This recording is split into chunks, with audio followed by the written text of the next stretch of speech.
Hello, everyone, and welcome to a live episode of Hack the Movies. This is going to be a great episode. We're talking about VHS, and who else would I talk about this with than everyone's favorite co-host, Cayley. Cayley, hi, Cayley. How are you? I know. I'm sorry to be a disappointment as What? always. No, you're everyone's I misspoke. But it's not just Cayley. We have everyone's other favorite co-host of all time, Manny Musk. Oh, hi, Crystal. Hi, Crystal. How are you? Uh-huh.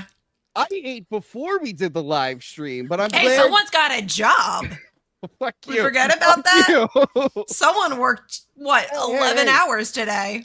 I worked. Actually, no, I was at the DMV all day.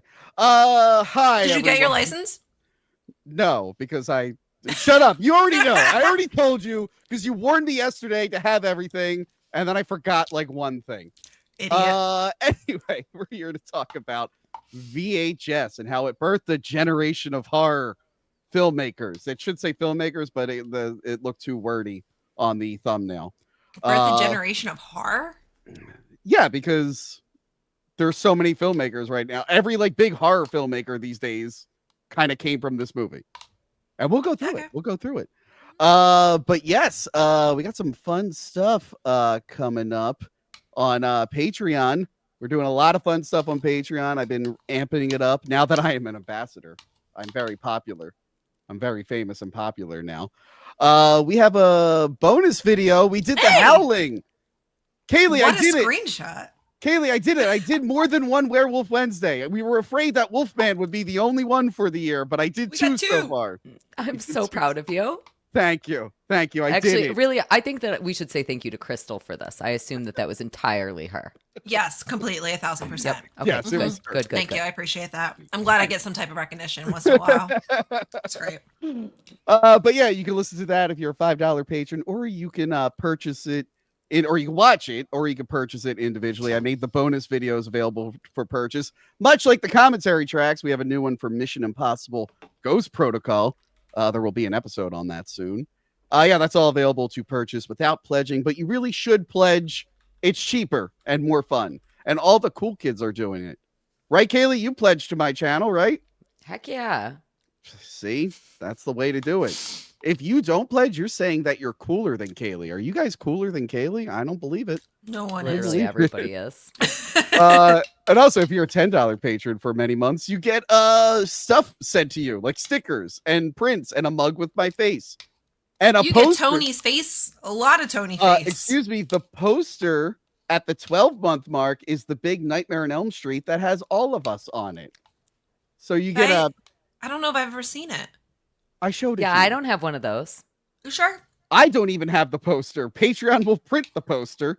It's a wallpaper on the Patreon. You can look it up. You're all patrons. But yeah, apparently they print it out, and I guess 12 months from now, someone let me know if it looks good.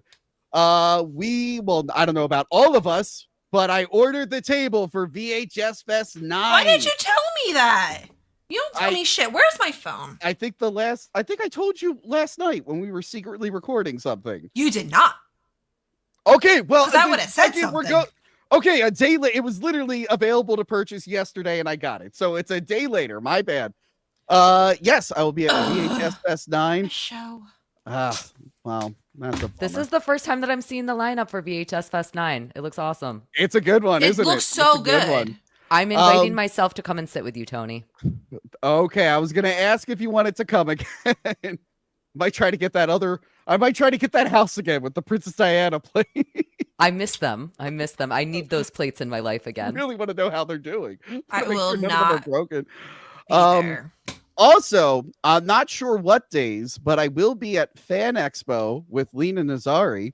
I was supposed to be there all 3 days, but wouldn't you know it? Those are the 3 days Crystal's in town, and I didn't realize I double booked. So I'm like, fuck, I gotta figure this out. So there will at least be Sunday. I think I can make it at least on Sunday for Fan Expo. So where? Philly Fan Expo. It's like our Comic-Con in Philly. I want to go. Oh God damn it! All right, we got too many things to plan off camera. That's an Why off do I camera not one. get invited to things? I fly up so we can go film. Because I'm trying to bust my ass off so I can film as much as possible. I didn't realize they were the same weekend until yesterday. I was looking at them like, once again, fuck! things I learn on the live show. I'm like, yeah, I'll go to the table all 3 days. And then Crystal's like, I'll be in town. I'm like, yeah, I'll film with you all 3 days. I'm like, oh shit, those are the same 3 days. Can we do both? God, we're doing 2 big episodes. I don't know if there'll be time. But anyway, someone else is gonna be somewhere. Cayley will be somewhere. Do your plug. I'm going to be in Vegas at Hackamania, not Tony from Hack the Moon movies Hackamania. The other Hackamania, I'm going to be there with Who Are These Podcasts, and I am going to be on the final ever episode of Weird Medicine with Dr. Steve. He and I are planning some very big things. There may or may not be another exam at this live event. That's awesome. And it's May 9th through the 11th in wonderful Las Vegas. Hackamania.com. Use promo code Cayley, Cayley, to get 10% off your tickets. Those are the words I said them. Awesome. Yes, I will not be at Hackamania. I'm Dabbleverse adjacent. I'm not big enough in the Dabbleverse. Probably why I wasn't, invited to Dabble house at all. That's why. Would have been nice to have just been invited, It was pretty incredible. It's fine. Did you see I had to buy my own last ticket night? to DabbleCon too, but that's fine. Sorry, what were you saying? I'm not holding back tears. What's up? I was just gonna say that if since you're just adjacent, you might not know that last night I was over on the Shuli network vying for the attention of a certain someone and competing against one Kate Meany. Oh, so that was very fun. If you have not checked that out yet, it was great. God, that's fun.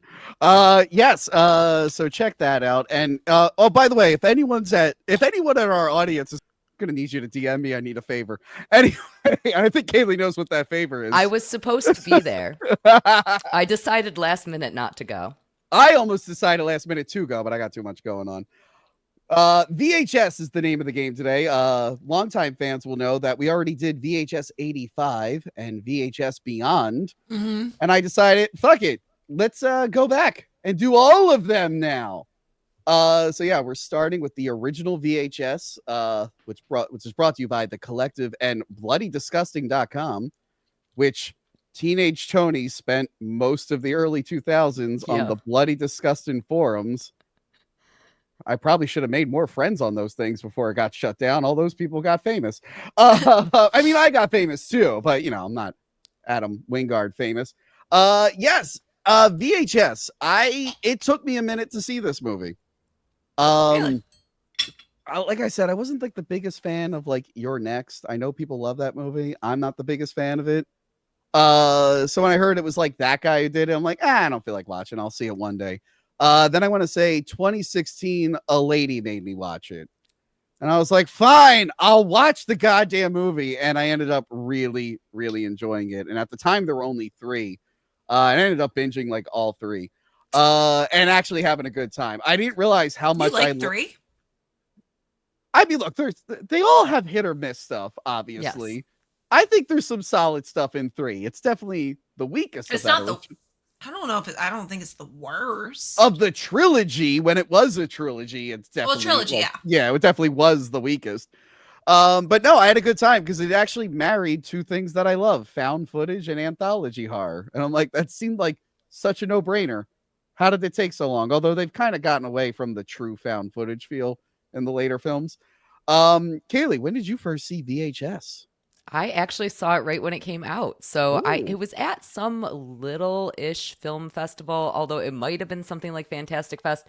2012 was the year, 2011 through 2013, I was going to just tons and tons and tons of film festivals everywhere. And I was actually super pumped for this because I had fallen in love. Ty West had just before this put out his movie, The Innkeepers, with Pat Healy and Sarah Paxton. And I loved that movie. I was like, this is amazing. And this guy is going to go so far and I want to support everything that he does. So I despite the fact that I liked Wingard, I was very excited about another Ty West thing. And when I came out of it, we will see how my opinions have changed. But when I came out of seeing this, I was like, man, Ty West segment was the worst. I can't believe that was what I was pumped for. Like, and so I ended up loving it, though. I thought that it was extremely well done. I've always been a huge found footage fan. I've never been a huge fan of anthologies, though. Really? So this one was, Wow. I liked how it was woven together. I really enjoyed that. And it gave me this like new invigorated hope for that idea of the horror anthology, which now I love. But which me a while.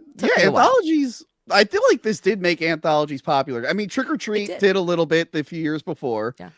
The thing is, a lot of the anthology stuff is mostly like indie, straight to streaming and whatnot. So some people miss it, but I love anthology stuff. So I love that this kind of like brought it back. I got my, you probably can't see it. I got my ABCs of Death shirt on. Oh, nice.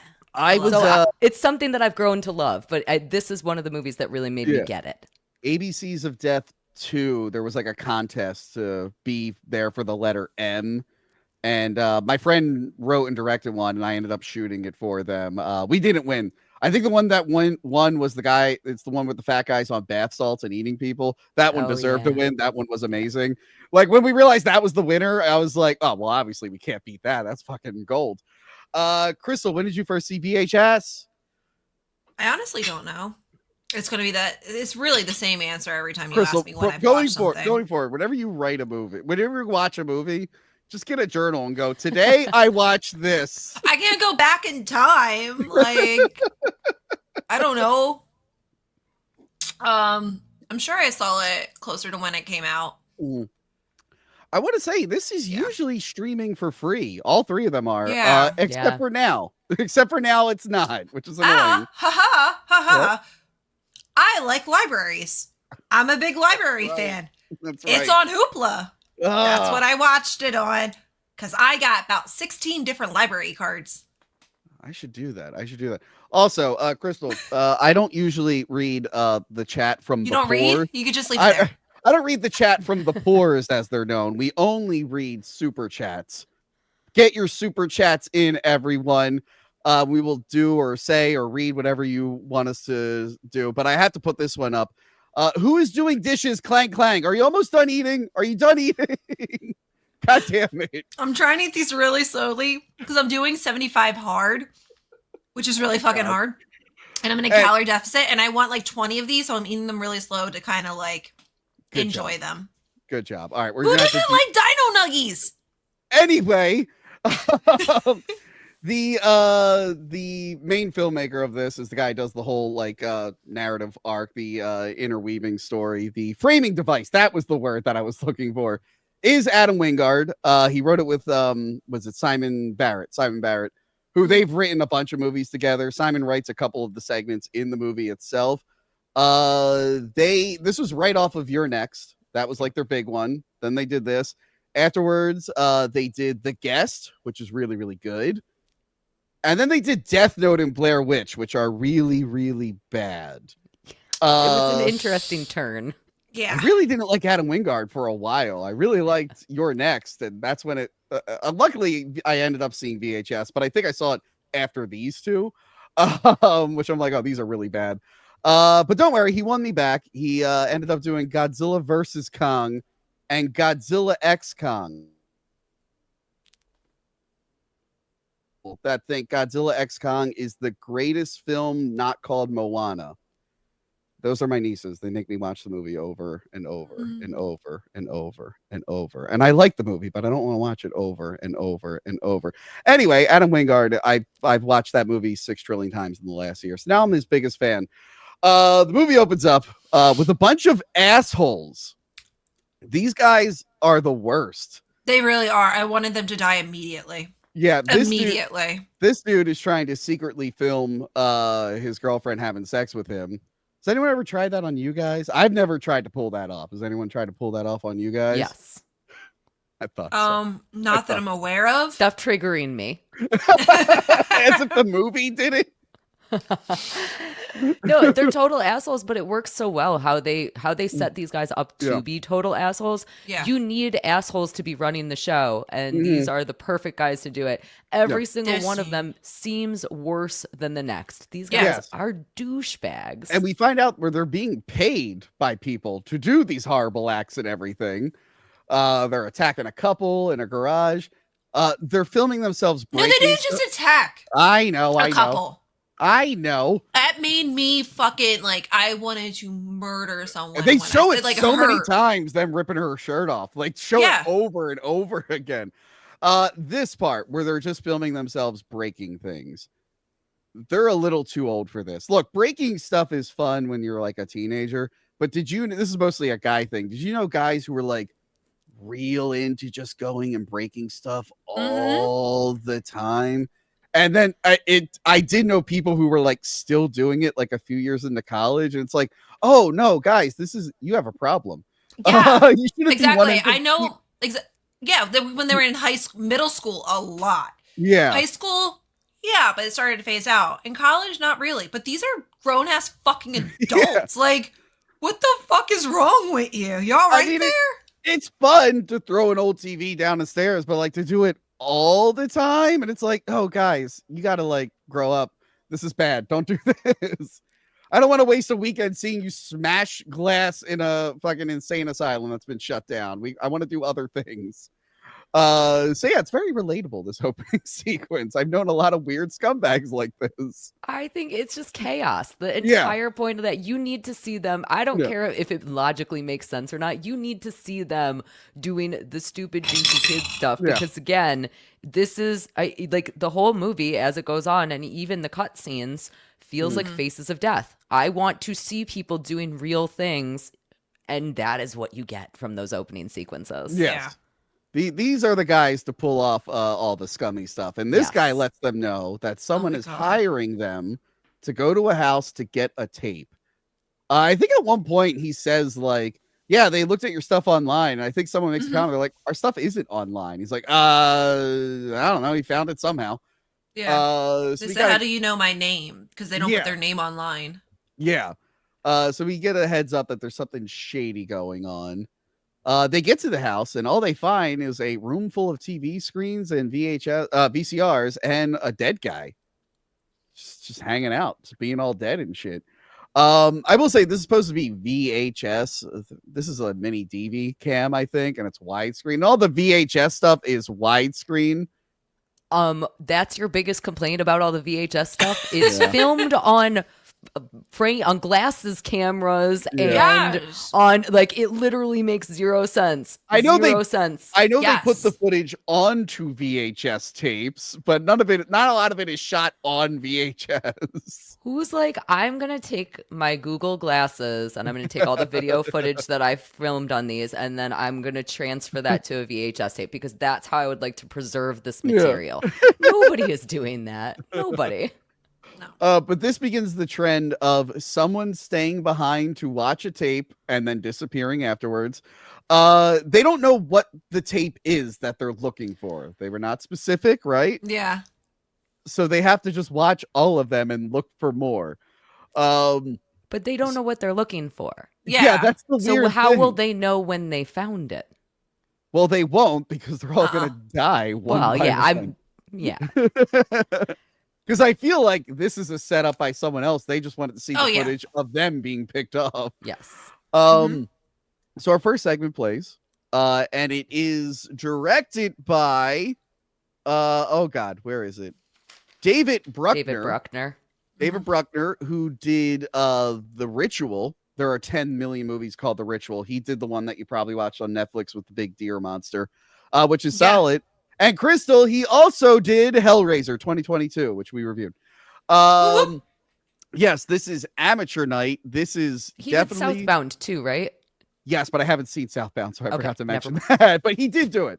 Other people involved with this also did Southbound. I think Radio Silence did. I think Radio Silence was also involved in that. Also did The Night House. He did Creep Show.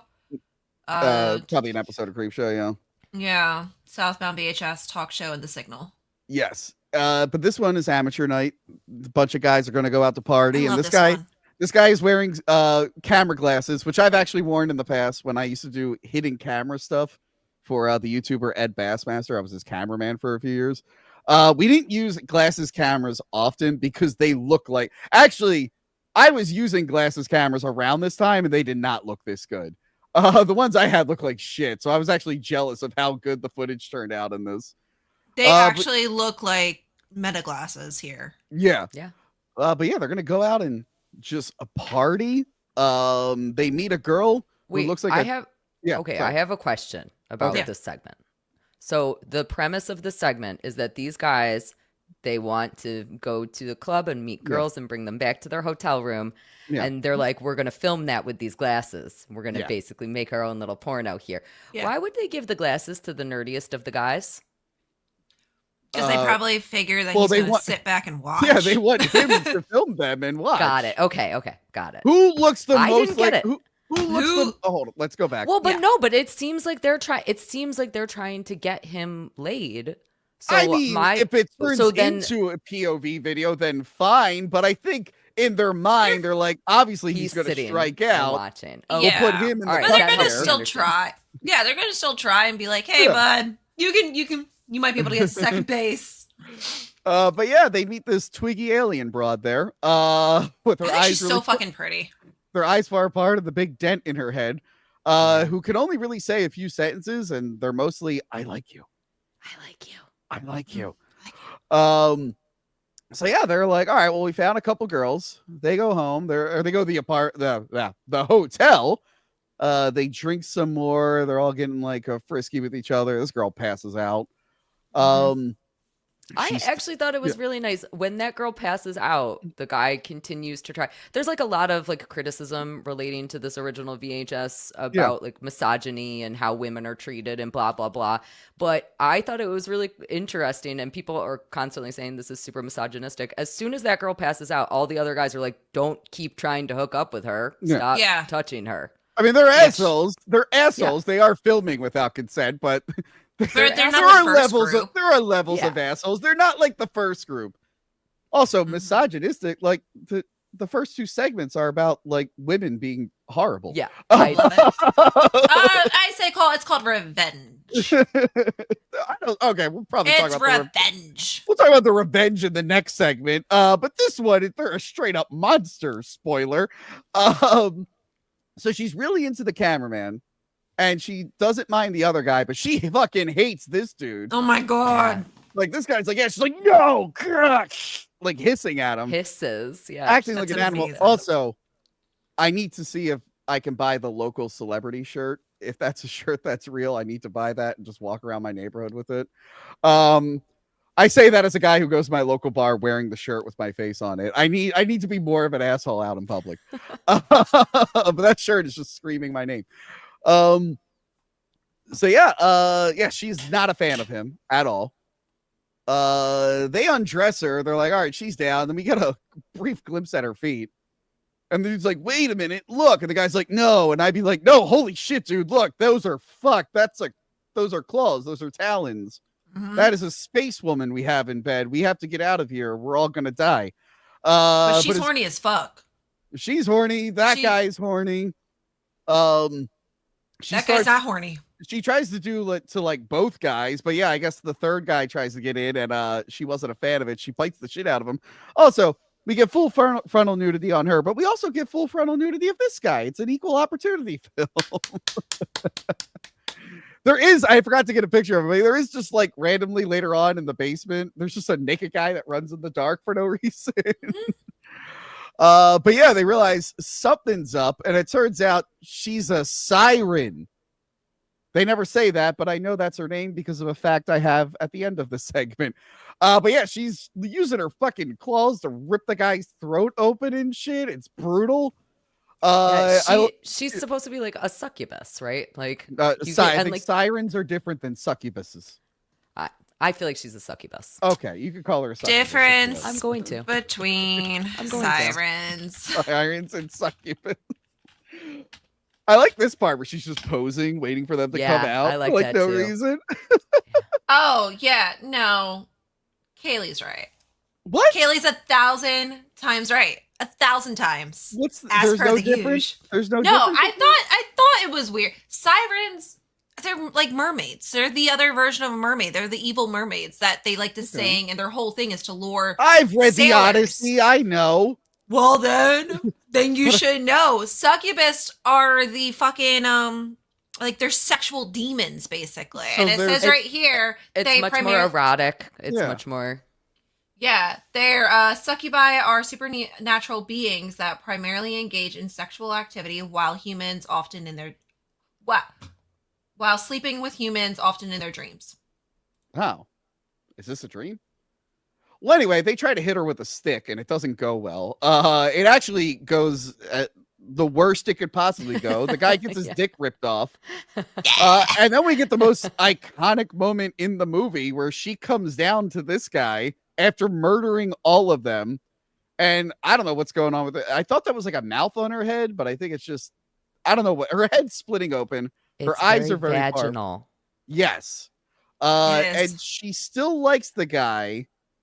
And when I first watched this a few times, like, oh, she's still tricking him. But then she gets like really sad because I think he turns her down. Like, was she legit into him or was this another tactic? No, she was legit into him. Okay. Yeah, or she would have murdered him. Oh. So it's interesting. I think that the whole point of this like end portion of the segment is that he is the one who is not objectifying women, even though he's the one who's wearing the glasses.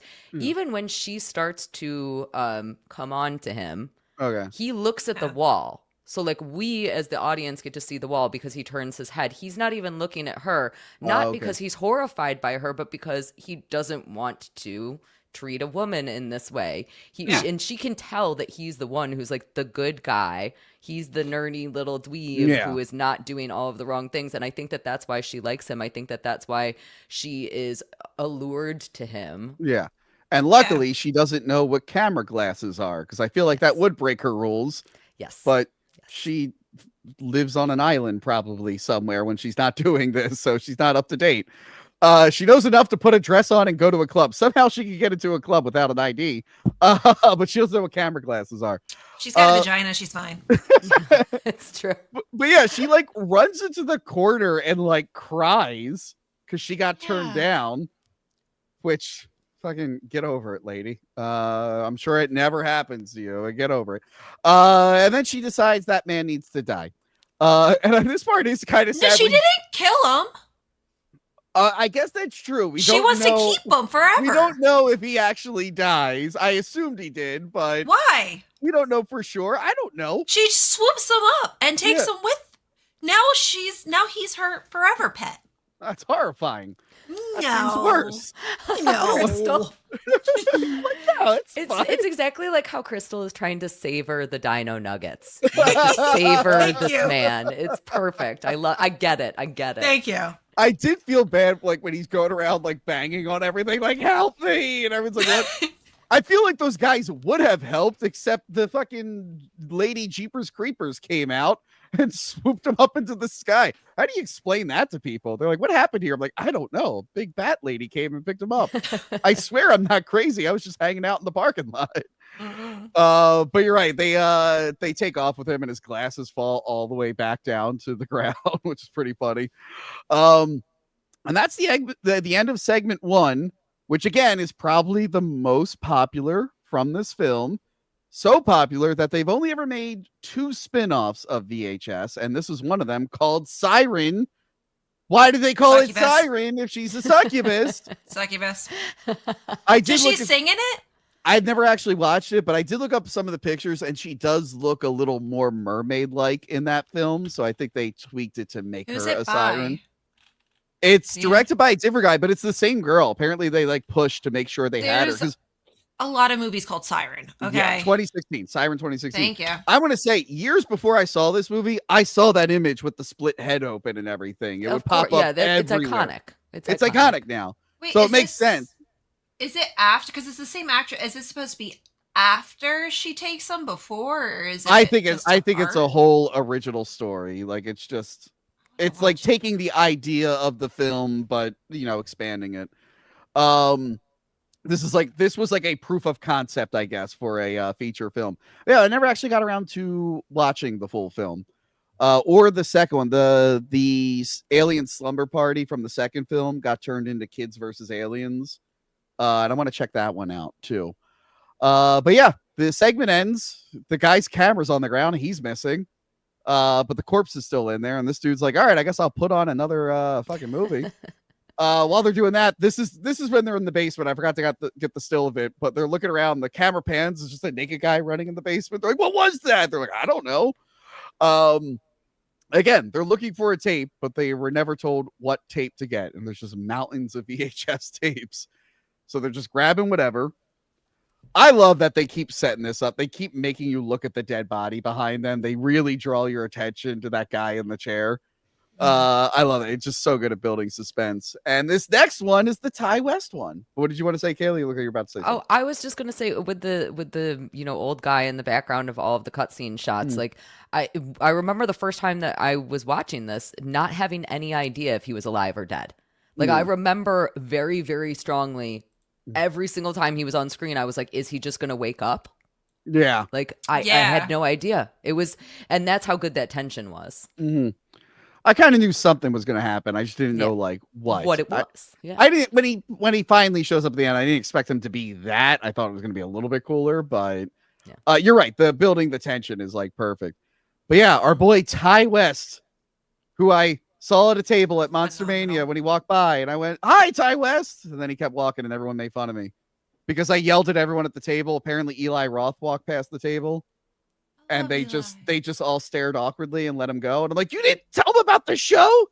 And I was like, and then Ty West walked past, like, hi, Ty, nice dog. Because he carries his dog with him. And then he just nodded and kept walking. And I was like, at least I said something to him. I didn't stare at him like you guys did with Eli Roth. No, you're just super awkward and you yell words.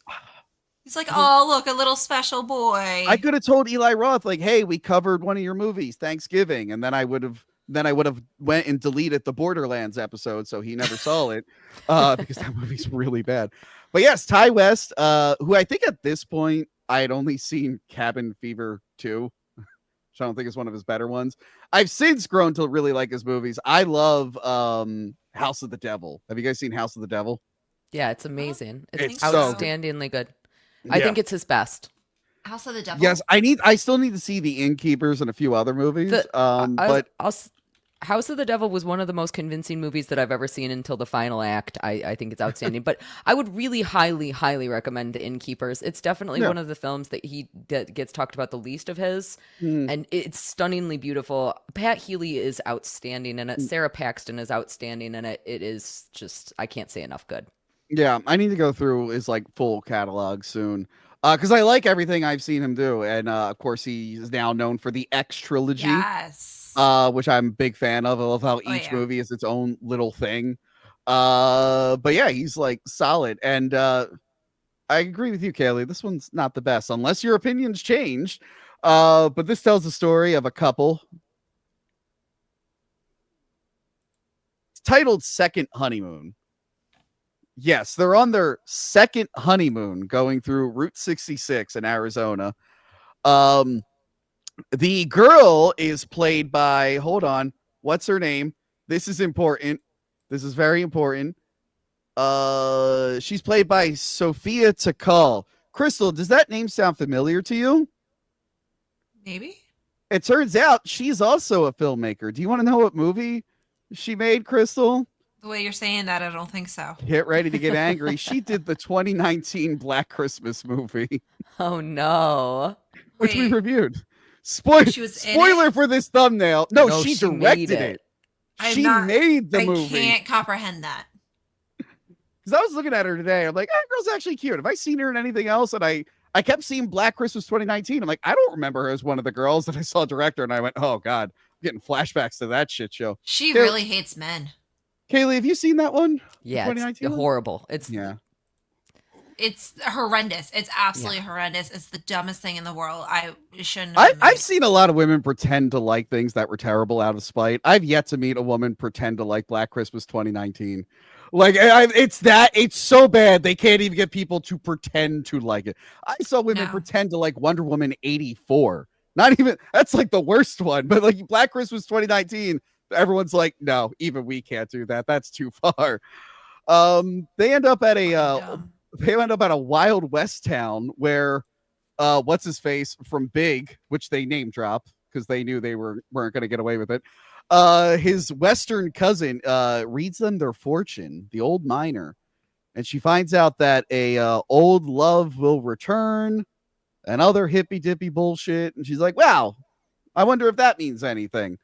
That night, the husband is being a real creep. Who's he played by? Joe Swanberg.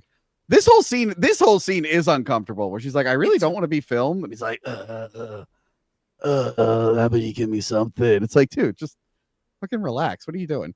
This is your wife. You see her naked all the time. Can you just chill? So yeah, it gets uncomfortable. Someone interrupts. It turns out it's some lady who knocked on their hotel room door in the middle of the night to ask for a ride.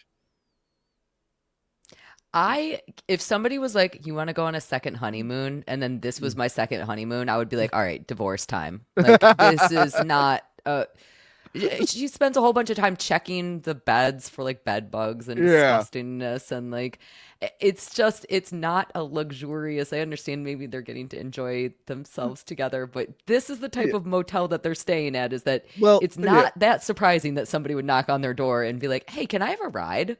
Yeah.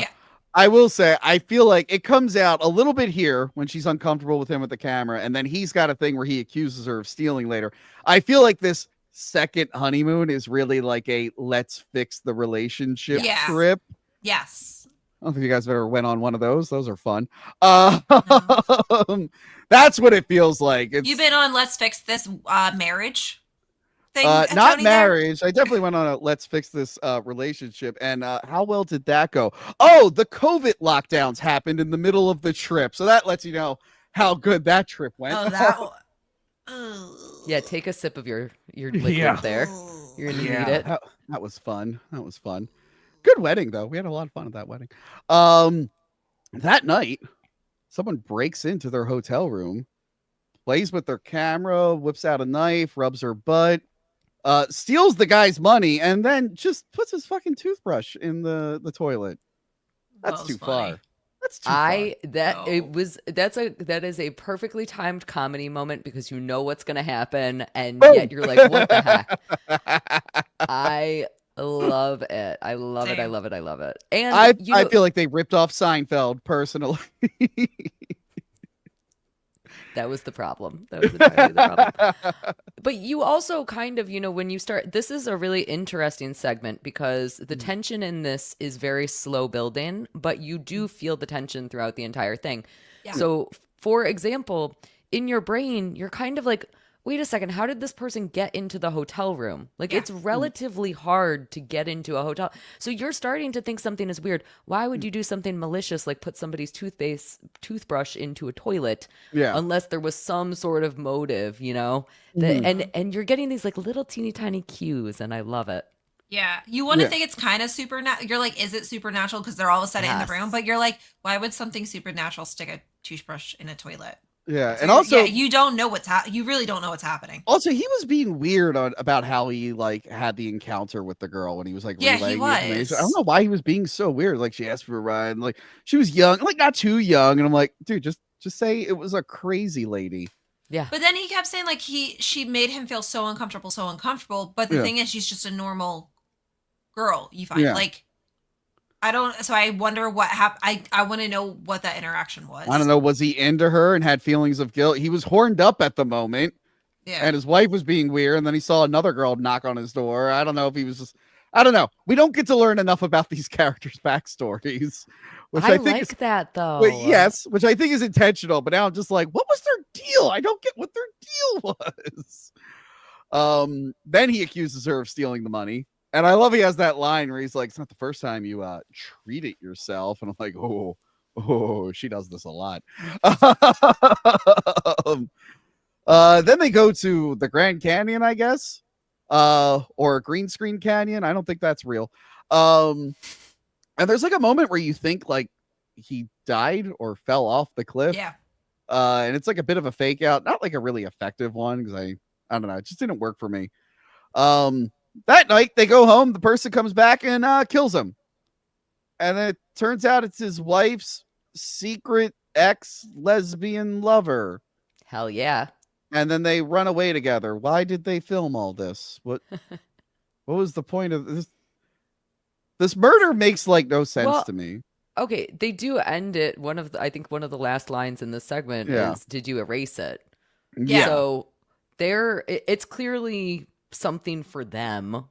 Yeah. But like, and she's allowing, she didn't want her husband to film the two of them getting saucy, but we can see here from this little still image, of course, she was willing to get saucy with her other half. Yeah, I guess that's an ex because they say an old love. But like, Yep. here's the thing: was this always premeditated, or did the magical miner bring this girl back into her life, and then she came up with the? I don't know. It raises a lot of questions, but also this one is weak. It's like, oh, surprise, she's lesbian. That guy's dead now. It's like, oh, okay. Yeah, it kind of leaves it flat. Yeah.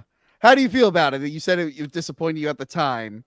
It is a boring segment. It is boring. Yeah. That is a perfectly reasonable way to describe this. However, you can also look at it as it's a very quiet segment. Mm-hmm. It's a non-supernatural segment. Mm-hmm. No. The tension in it is absolutely bonkers insane, which is what Ty West is so good at. We get to see things like the couple sleeping in separate beds. There's all these little teeny tiny moments. Again, we focus for so long on what is up with this girl coming to the door that your brain is just so focused on this girl came to the door that you forget all of the other things that are going on. I thought the Grand Canyon segment portion of this was wonderful. I thought it was beautiful. It almost reminded me of the feelings that I get when I'm watching things like Picnic at Hanging Rock. I came out of watching the segment going, oh my God, Ty West gets it, and he should make more short films. Like this, I don't necessarily think that it's perfect for VHS, but I think that this is a near perfect segment, and I would never have said that. If you had asked me by memory, which was my least favorite of all of the VHS segments in all of the movies, I probably would have said this one. Oh, not all of them. There's definitely worse ones. I know, but that's how much I remembered hating it.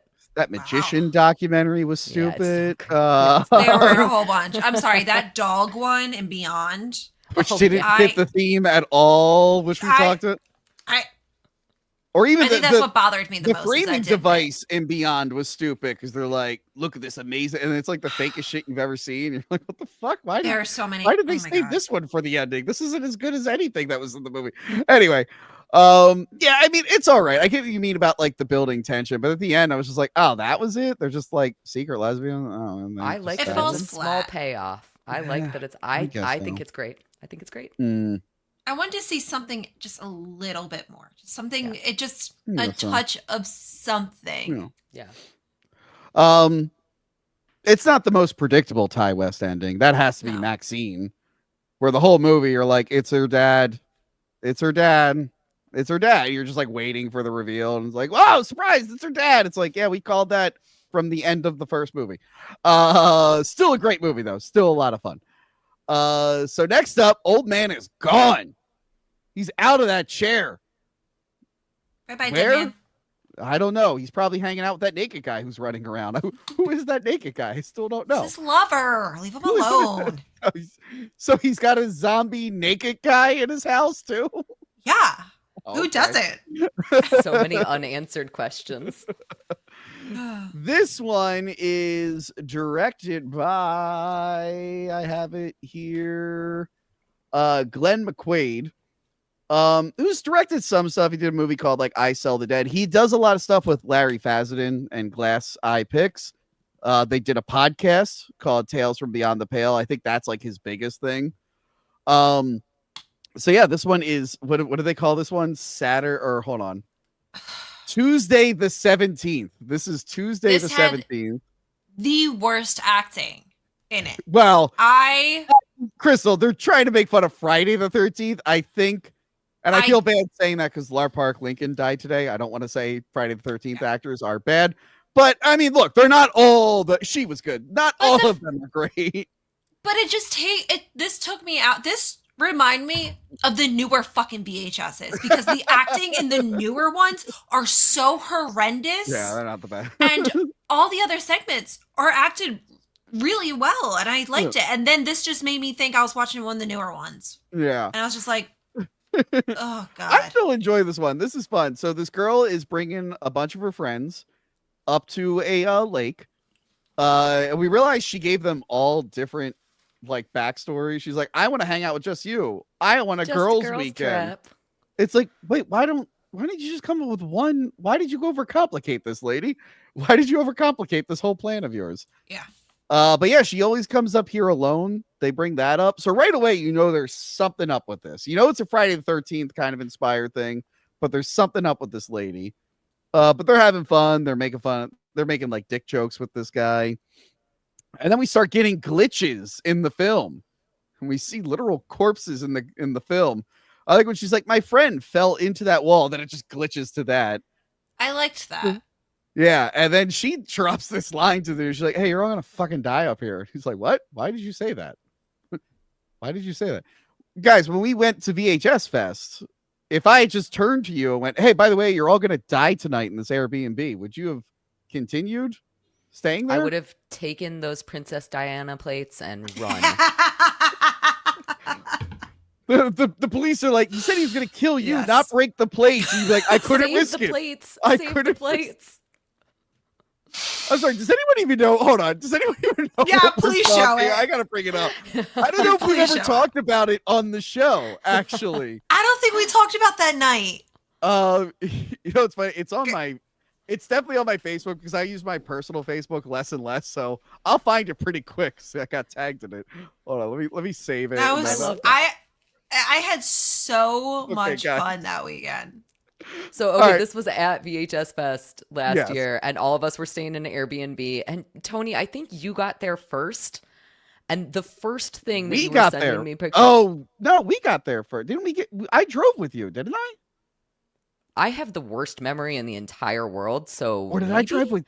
Did I drive with Casey? I thought I drove with you because we I don't filmed. think No, you Casey. did- Wait, when you first got I got there. Was it the second night? Was it then? Did I Yeah, drive you by got myself? there later. I think you got there first because you sent me text messages of a beautiful china cabinet. Yes. Beautiful Yes. china cabinet Okay. full of commemorative, Yeah. Hold on, we wonderful got. Princess Diana I plates. gotta share You this. have Sorry, to. guys. This is the funniest thing. There it is. This wonderful Airbnb, which I love. I might get it again, even though it's not the closest. Just because I really liked it.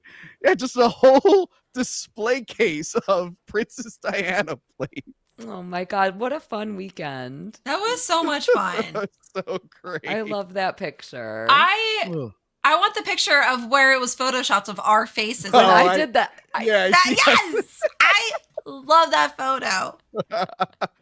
Anyway, That was such a great so weekend. I'm glad that you would have saved the Princess Di plates. You're like, I couldn't save her in life, but I'll protect her plate. Yes. So back to this story. This guy is smart. He doesn't want to do drugs. He thinks drugs are bad, and I agree with him. I I just want to don't. get the fear. I know. I never want to get that fear. That's why I don't do drugs. I've never done drugs. No one on this panel has seen me when an edible kicked in the middle of me pitching my channel to people at a table. They never see me do that. They never see me do that 2 days in a row on the side of a mountain. They never see me stop in the middle of my sentence and pause. That's never happened to me, guys, because I don't do drugs. Okay. And nor should any of you, but they end up making him do drugs, which I feel bad for him. She starts to tell a story about a bunch of murders that happened. Then I guess she is really high. She's like, oh fuck, I'm telling the truth. I gotta stop this. So yeah, she like changes the conversation. This lady goes out. What is she? She's about to do some kind of dance, right? Or like a cheer routine? Yeah, that's I think exactly it's what a it cheer looked like. routine. But it Yes. was so weird because she's like, well, was she peeing behind the tree? Is that what she was doing? Yes. Well, there was Okay. a joke that maybe she was pooping. Yes, that is a joke. I don't think she was actually pooping. You don't know? Does a hot He blonde doesn't shit in know. the woods? I don't know these things. They do. But yes, she does. She gets ready to do her dance, and then we meet the glitch, which I saw on IMDb. That's how the killer is referred to, the glitch. So he is fucking weird. He does have a costume and everything and a mask, but I don't think they can see him, right? Only the camera can see him, but the camera only shows him in the form of a glitch. Because I think he's invisible to all of them. So this one is a hard segment for me. I enjoy watching this. Like Yes. overall, when I'm watching it and I'm not thinking at all and my brain is turned off and I'm just watching something, I'm like, yes, it gives me those slasher vibes. It's kind of interesting. It reminds me how horny this movie is. Like this entire movie, not just the segment, but like it's very horny. They're skinny dipping. They're doing all the normal kids in the woods stuff. But I don't understand anything about the segment. I don't understand the idea of the glitch. I don't understand when we can see it. I don't understand if characters are seeing the glitches of the dead bodies. I don't understand anything that's happening here. I think, yeah, I guess whenever they go to the site of a dead body, it'll like the memory will glitch in. I think it's just like a supernatural killer that can't be seen, probably in person and also by camera. Whatever magic spell he has on him protects him from being seen. It seems like the girl knew where he was and could see him. Well, I think she eventually Through gets the the camera. camera. Yeah. Yeah. That's the thing. They can only But- really see him through the camera. How does a glitch interact with a human? Because he is a physical. The way I'm thinking of it is like a supernatural version of the Predator's cloaking device. Yeah, I was thinking Yeah. Predator. I was Yes. thinking. So it's still just. I don't understand it. Again, I don't know that I care that I don't understand it because it's fun and it is interesting to have the idea of the killer being a glitch. Like it's a cool kind of concept. I like that idea. It doesn't. Yeah, I do too. I wanna don't see think that- it works. I want to I see guess. that done with like a vampire story because you could do the whole like Yeah. vampires reflections, but See, instead that of would just make being- more sense. instead of being straight up invisible, it would be fun to see them like all glitchy. She gets a knife through the head and her eye pops So was out. this like a floating knife that just pops up out of nowhere? Like, is his murdering tools? I think once he lets go of something, it becomes visible. That's what I'm thinking. I think he has to touch it. It's like the Invisible Woman in Fantastic Four. You know, she could let her clothes turn invisible, things she touched turns invisible, but she has to actually touch it. And I'm sure there's a nerd right now in the fucking comments that go, Sue Storm could also make force fields. Shut up. You got to touch it to make it work. Once he lets go, the power stops. But going the with that. traps didn't turn invisible, What? and he touched those. Stop asking questions. Anyway, I do just want to say, actually, as long as we have this still up before you move on to the next one. I this really is a don't want to really- look at her eye popping out, but keep going. I know that's one of the reasons that I want to keep it up for an extra second because I know how you love eyeball stuff. I think this is actually a really interesting little screenshot, and perhaps it's one of the things I really did enjoy about this segment. It looks as if somebody has their hand on her back or on her head while they're stabbing her. Like the way that her body is contorted, and I feel like a lot of, in order to be able to like interact and make this sellable, even though it made absolutely no sense, you do have to have not necessarily good acting, because I agree with Crystal that the acting in this segment is awful, but good death moments. And I think that the death moments in this segment were really good. Yeah, this They one. were fun. This one's great. Right, as much as I don't like eye stuff. Her just And I turn love how around. he freaks out. He goes, "Oh, get your eyeballs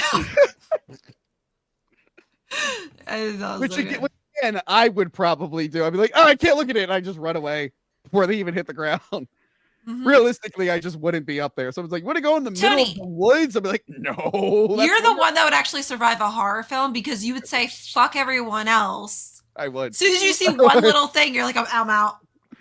We've been going through all the Mission Impossibles, and every single time, like, why is Tom Cruise doing this? I wouldn't do this for my own mother, and he's doing it for the whole world and strangers.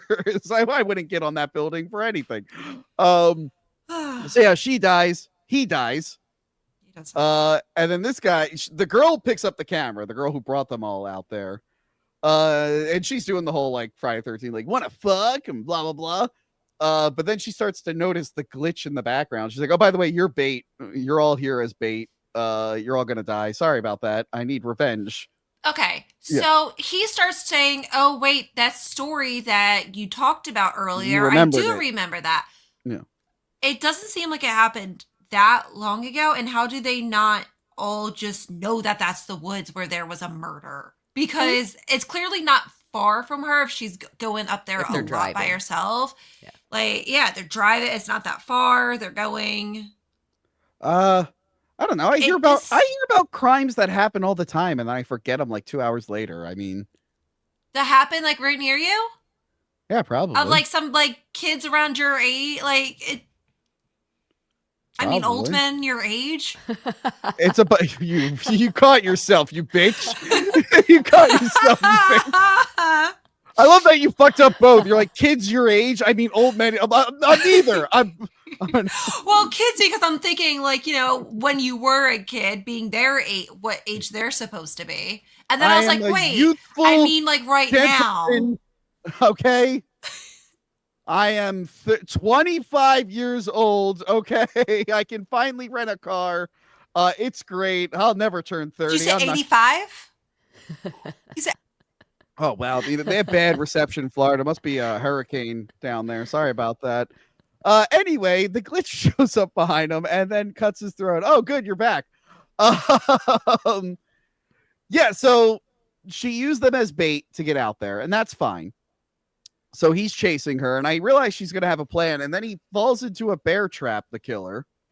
Mm-hmm. So he is physical. He can feel pain. But she mentions, like, he was able to be in multiple places at once. So I think he has additional powers. I think he has... Oh, he does. I think he has Friday the 13th Part 8 teleporting powers, I think. Yes. So yeah, he falls into the bear trap. I love that this guy didn't die right away. I was wondering what was up with this. For a minute, I thought, like, is the killer, like, miming with him? But no, he just, it took him a really long time to bleed out. And then he just falls over, which is funny. The killer falls into another booby trap, a spring-board with sharp sticks that go like through his face and everything. Now, so why didn't she just like grab a gun and shoot him or something? Well, I think she needed to pin him down because she can't see him without the camera. I think she wanted to get him in one spot and hold him down. But here's the thing. How did she set up the booby traps without getting killed? Yeah, I was going to say that too. Like, what is the thing that summoned him to kill? And how did she do that without getting killed? Does he only kill on, what was it, Tuesday the 17th? Is that it? That might be it. It's never outright said. Or maybe it's the stereotype of all of the old slasher movies. When you're doing drugs and having sex, you're going to get got. So maybe she was going up there and not doing any of those things. Why were the slashers so annoying with that? Why were they so stuck up They about wanted that? us to be chased. There's a whole bunch of theories on that, of like the sexism in especially the 80s slashers. Well, I know it was like going against like Reaganism and shit like that. Well, there's also apparently there is a sexual kind of thing about seeing the final girl who's more of like a virgin kind of thing going off. The concept of the final girl overtaking the phallus and then using the phallus in order to get the guy who has been trying to get her. Not a fan. I like Evil Dead, where it's just a man slapping broads about. Those are the horror movies I I relate more to that, guys. But no, he ends up getting out of this and teleporting and jumping and killing her and ripping her intestines out. And then she just phases in and out of reality. I'm not really sure what the whole spasm. I feel like it was a death spasm, but there's some kind of supernatural sound playing. What happened there? I don't know. And why did he have to rip out the intestines? Like, why? I was like, is he going to eat them? Like, I got confused. Because that's what the killers did in Last House on the Left. I don't know. That's the only thing I can think of. Everyone else just died of like just stab, murder, slice, like, and then she gets this gruesome slow cut of the stomach. He was mad at her because he stepped into a bear trap and got a bunch of pointy sticks in his face. I'd be a little mad too. I'd try to take my anger out a little bit more than the others. He's probably feeling bad about killing that stoner. That guy did nothing to him. But yeah, that one ends. I like the segment. It would have been. This is one I wouldn't mind seeing as a feature length film. Out of all the segments we've seen, it would have been cool to expand on this idea, maybe flesh it out a little bit more and give us like the rules. Yeah. I think it would have been better as a feature-length film. Yeah. I don't like it as a short. Yeah. I don't understand it. It was just too hard for me to follow. It's too short. It's too thrown together. I feel like they just wanted to. They picked a safe concept of like farce slasher, and I think they just wanted to play with the glitch effect, which is fine. But you're right. I would have liked it. I would have liked a better narrative following that. But yeah, it's watchable. Nothing wrong with it. We get to our third interlude. Old guy is back. He's back. He went to the bathroom, I guess, and then he went back to being dead. Another person is now missing. Wouldn't you know it? Then we get another segment. The sick thing that happened to Emily when she was younger, directed by the husband who got murdered in a previous segment. What you call it? Joe Swanberg comes back and directs this, and Simon Barrett writes it. This one is about. Oh, this is interesting. This one. I really like this one. I like this one a lot. It reminds me of shit. What's the movie that came out during COVID, the horror film, and it's really fucking good? Host. Thank you. Host, yes. That's what this reminded me of. Or that the movie that attempted it earlier, Unfriended. Remember that one? Where it was all like a Zoom call? I think of that genre, Open Windows is the answer to this question. And you get a lot of that here too. You're getting to see the computer screen. So not only are we getting to see the video screen here, but we get to see their computer screen. You can see it there in the upper right corner. Yeah. You guys haven't seen Open Windows? I haven't seen Open Windows. With Elijah Wood, and it's a famous director too, whose name I can't think of, and one famous porn star. Hold on. Open Windows 2014. I've never seen. I've never seen poster. Oh, Sasha Gray's in it. That's the one. Thank you. She was also in. His director's name starts with a V. Nacho Vigilando. Yeah, he's outstanding, and Open Windows is outstandingly good. I'm gonna put highly that recommend. on the list. Highly recommend, especially if you like this genre of we're on a computer screen. That is one of the best of those movies, if not the best. I was remembering around this time, I think, is when the Paranormal Activity movies were coming out. And actually, let me see, when did the fourth one come out? Because the fourth one came out the same year as this, and that is the one where it's like a very young Catherine Newton. A lot of that one is like through her Zoom call with her boyfriend. So yeah, I think they were finally, because this is like when like Zoom or Skype actually was really taken off and like got introduced like a few years prior. So we started seeing it in movies, and it was a cool way to do it. I don't know if this is the earliest example of that. But yeah, this guy, he's known this girl since she was younger. They're dating. They're dating because she just whips her tits out for him in the beginning of the call. Unless that's just a thing friends do, in which case I have the worst friends ever. What the fuck? But yeah, she's hearing noises in her house or in her apartment. She's just like, I heard a noise again. It's really bothering me. She's like, I heard footsteps here. And he's like, huh, okay, whatever. He's a doctor, by the way. They keep mentioning that he's a doctor. Isn't he? Is he is he in the military? Or I'm confused. They mentioned like a base. Because he said on base. And I was thinking maybe he is like a doctor in the military. He said something about a professor though. But that's that would explain him being away so often. Yeah, he was on a military base. That's the only thing I could think of. But he said something about, did you talk to was it professor or something? Yeah. I got the impression that he was in medical school because originally she's like, are you going to support me when you're a doctor? So to me, it was he's in medical school, and they did mention something about being off base, on base. I don't know if they're like military babies or whatever. Or maybe they just mean like on base, off base, like on campus, at school. I'm not sure. It weirdly. But if he is something military, it could play into the twist later on. So that's where my brain was. Yeah. She calls him late at night. She's like, I hear the noise again. There's something out there. I don't know what it is. This is the part that scared the shit out of me when I first saw her. The little kid comes in, the little glow in the dark kid comes in and slams the door on her. Yeah. So she's all in on ghosts because of course she is. Of course that would I be her first thought. also love that the mouse is like on the screen too. Yeah. Like it's straight up very realistic. Like you're watching an actual conversation through Skype. I love it.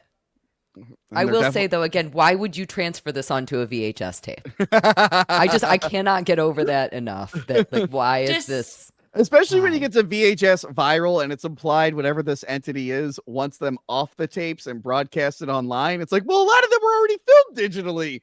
You made it harder on yourself putting them onto tapes. What did you do that for? So did they just screen record the entire thing? Were you able to record? Yeah, you would have been voice? able to. Yes. Through voice? Yeah. A screen record? Absolutely. Yes, you were able to do that, or they could have outed the audio to a recorder. There was ways you could have done it. It's not as easy as it is now, but you could have done it. This is his computer, so you can see Yes. there's a folder called Emily there, which is her name. You can see, like, this is his computer. He is screen recording this. The reason that we are able to watch this is because he has taken an action. And that, again, when you realize that as you're watching it, you're like, oh, something very bad is happening. If the reason that I'm seeing this is because of him. Especially when he says he's not recording it. Yep. Yeah. He keeps saying, I'm not recording. I'm not recording. I should look into how they filmed it, because there are really good moments where she will move and there will be a light and it will light him up. So I don't know if they were recording at the same time, like actually at the same time, or if they just match it up. I guess it wouldn't make sense to film it at the same time, like on the computer and everything. Yeah. I did like that, how they matched the lighting up with the screens and whatnot. But yeah, this part made me jump when I first saw it. I went, oh shit. I didn't expect like a little tiny person to come in there. But yeah, she's all in on Ghost. She's like, I'm gonna ask the landlord if there was a murder here. There's probably a kid who's murdered. Against it. Like, landlord's not going to tell you, like, just trying to get her to like basically shut up, which is really crazy because he just saw that and he's like fucking with her head. Like, no, you're kind of crazy. This isn't like she messaged him out of the blue saying a little kid, and then that's when you're just like, oh god, this chick's crazy. Yeah, he did actually see it, so him acting like that is like, okay, what's up with you, buddy? There's something shady with you. The next day when they talk, like, oh, maybe it was like not like a glitch, like it was something, he was mistaken what he saw or something. Or it's like, maybe it's like a neighbor's kid or something being an, I don't know how many kids wander into people's houses and slam their doors. I'm sure it happens. This part is good. This actually reminds me, Cayley, we both kind of been revisiting the Saw movies. Yep. Except they canceled Saw 11, so I took a lot of the sequels. I don't know. Coming September 2025. Just kidding. But this reminded me of the scene where she's using her flash to light up the I always love when movies do that. Recently, did you ever see that new movie that came out like a year or two ago, Boogeyman? Have you ever seen that? Yeah. Oh yeah. Oh. With Sophie Thatcher and the big arm monster thing. Yeah. I did like how they did a new version of this where the girl's playing a video game and she's shooting a weapon in the video game to light the room. I'm like, oh, that's a cool. I did like, that was a neat way to do that old trope. That was like a fun way to, not the best movie, but that part was pretty good. I remember Boogeyman. That was such a good movie. Yeah. So yeah, they're flashing the light there, and we see another tiny little glow in the dark kid. And she's terrified. He's terrified.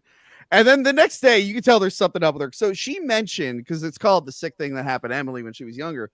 She mentioned like when she was younger, like when he moved away. She mentioned, I'll put it back on the scary kid. She mentioned like when he moved away, she like fell and injured herself, and something happened to her leg. And she got really hurt, and she's feeling the same way. And she keeps mentioning, like, there's something in my arm. My arm is really itchy. It's getting worse and worse and worse. And then she's casually, a lump. Yeah. And then she's casually like, yeah, so I'm just digging into my arm. I felt it moving. He's like, oh my God, could you not do that? Could you stop doing that? That reveal is so perfect. And it is challenging with found footage stuff to be able to have the camera show exactly what you want to show in those moments. Yeah. Sometimes camera people get lucky. Sometimes we get lucky with what we end up with. But that reveal is so stunningly perfect. I have to imagine that they did that take so many times because she's like holding her arm off screen and kind of like itching like this. And then she like moves it up and you just see her digging inside of herself. Yeah, it's gnarly. It's gnarly. So gross. It's a gaping hole. Yeah. And yeah, he's like, get some alcohol or iodine. But at that point, no, you got to go to the fucking hospital for that shit. Jesus Christ! Like you just that fucking is another. That skin. is another thing. Why didn't he say like go to the hospital? He's like, you gotta get some iodine and a bandage. Like, can you please put a band-aid on that? Like that was my thing when you said like he was kind of freaked out. He didn't seem that freaked out. And that was like one of the biggest clues to me where he wasn't like, oh my God, what the fuck's wrong with you? Go, go, go. He was so calm about it. And if I'm dating someone that did that, I'd be like, fuck. Yeah. I loved it. She goes and grabs like a carving knife to be able to get at it more. And I thought that was hilarious. Like the comedic timing of that. Again, Crystal, you're totally right. You're 100% correct. He is not behaving in the way that a significant other should behave in this moment. No. But it is so funny. I loved it. Beautiful. I like that her mind went there. I had a, not to be too gross, I had a pimple on my back that hurt so much. And it was not ready to pop, and it hurt so goddamn much. And I was like, my brain went to that irrational part where it's like, I just need to get a knife and just jab at it. I need to get a knife, but then eventually logic. That's where your brain went. That's how much I never it hurt. Thought that. Oh no, this one really hurt. The pain was like a lot, and then like eventually the logic part of your brain kicks in and goes, "No, you idiot!" Like it's a split second of like, I'm just gonna get a fucking knife, and then it's like, no. Cayley, is he okay? I don't think he's okay. No, it really hurt. Can someone hide the knives from Tony? Yeah, I was going to say, Tony, go to the hospital. Jeez. Tony, go get your head checked. Well, now that's how I know you guys aren't setting me up because you told me to go to the hospital. It was Crystal. No, it was again. I would never actually do that. It was one of those things where like you've never been in a lot of pain and had like an irrational thought on how to stop it. That's never happened to you. I'm not saying that specific thing, but. No, I never thought, let me grab a fucking knife and stab myself. One time I knew that a door was locked and I was playing with closing the door and then I closed it really slowly, even though I knew it was locked and that the only way that I was going to be able to reopen that door was to take it off the hinges. And that's, I think, the closest that I've ever gotten to. So no, there were no knives involved and I'm fine sanity-wise. Eventually it went away, guys. Eventually it went away. But yeah, man, that was a rough like day. I'm just like, this thing hurts so goddamn much, and I keep You're like, out of your mind. I keep like sitting and putting it. My shirt moves the wrong way, what, and I just want to die. You should have grabbed a knife. You should have grabbed a knife. It was a split second. Like I'm just gonna stab it, and I'm like, wait, no, don't do that. Don't do that. That is a stupid thought. That actually, those are more like your impulsive thoughts. Yeah. Where you're just like the ones that you should never say out loud. Where you're like, I just wonder what would happen if I was just to try and jump off that. Yeah. Like those stupid little impulsive. Don't worry, guys. I did the logical thing. I had like half a bottle of Jack Daniels. Anyway, so the next night, she's hearing noises again. And she's like, I need you to record. I'm hearing this again. I need you. I like that she's like, I'm too scared, so I'm going to close my eyes, and I need you to look for this. Something like this did happen to me years later. Not this, but the whole I need to close my eyes. I was playing there's an Exorcist VR game that is one of the scariest things I've ever done. It's terrifying. If you like The Exorcist and like Exorcist 3 and shit, this VR, the first mission was legit scaring the shit out of me. Really? That I was live streaming the game and my ex was like on the stream with me and I'm like, I know the demon is in there and it's gonna scare me because everything's scarier in VR, and I'm like, so I'm gonna close my eyes and pull out the cross. Let me know if I hit the so I played most of that game wearing the VR headset with my eyes closed, and just so this has reminded me of that where she's like, I'm gonna close my eyes, let me know when the scary thing comes out. I'm like, holy shit, that happened to me. What is it called? Exorcist Legion VR. If anyone has a VR, if anyone's still VR gaming, do that. It's fucking terrifying. Anyway, so she goes out there. And this is creepy where you just see the kids behind her. And I do want to mention when that little kid ran in earlier, there's a good like 10 seconds where we just see it lurking in the hallway at first. And that shit always scares me when your eyes have to like focus in on something that's in the dark, which I think the best one that did that was Hereditary. Hereditary, whatever effect they did to capture that feeling of your eyes adjusting, it's the best it's ever been done in that film. But yeah, we see the kids, but they're not just ghost kids, they're alien kids. Yeah, at this part I got confused. As an X-Files fan, you got confused? They kind of I couldn't tell what they were. No, they're space kids. Yeah, I couldn't figure out that they were space they're kids. I had no space idea. kids from Saturn, okay? God. I just picked Saturn out of my ass. Yeah, so she falls over, they do something to her, they shoot a phaser ray at her or whatever. And then her boyfriend comes in. Like he's literally like in the other room. It's not even like he's down the hall or something. Like he pops up really quick. What soundproof room is he in? It's her new apartment though. Yeah. Remember? Which I'm wondering if it even like, is it even, because she's easily gaslit. She's easily manipulated. Is she even in an apartment? Is this like in a warehouse somewhere and they're just studying her? We know her brain isn't working right when she's like, oh, I'm just going to jab myself with a goddamn razor to pull a thing out of my arm. Stop making fun of me. I had a thought. I didn't go through with it. So yeah, he comes in and he slices an alien baby out of her. And he's communicating with the aliens. We can't understand them, but he can. And he's like, all right, so this thing's part human. And it's like, what about that thing in her arm? Does that have an expiration date? And then he actually has some concern for her, I guess, because he's like, how many times? So we realize this has happened before with like her leg and everything. And he says, like, how many times are you going to do this to her? Isn't this like not good? So yeah, they're just like, womp, womp, womp, womp, womp, womp. They're like creepy as shit. Yeah, and the next day she's all beaten up and bruised. He straight up says, oh, well, we got to make this look like an accident again. Yeah, again. She fell again. And he breaks her arm. Oh, no, I just fell, I swear. Breaks her fucking arm. Look at that black eye. Like, no, I just fell. Yeah. So yeah, she's like apologizing to him. She's like, I'll understand if you want to leave me because I'm seeing ghosts and falling. But like, she has a slice in her back. She clearly went to the doctor, got her arm in a cast, and she has a slice in her back though. How did she, or did they do that and she woke up thinking that? I don't know. But yeah, he's like, don't worry, you're the only one I love. I want to be with you forever. And then we meet his new girlfriend who also has an itch on her arm.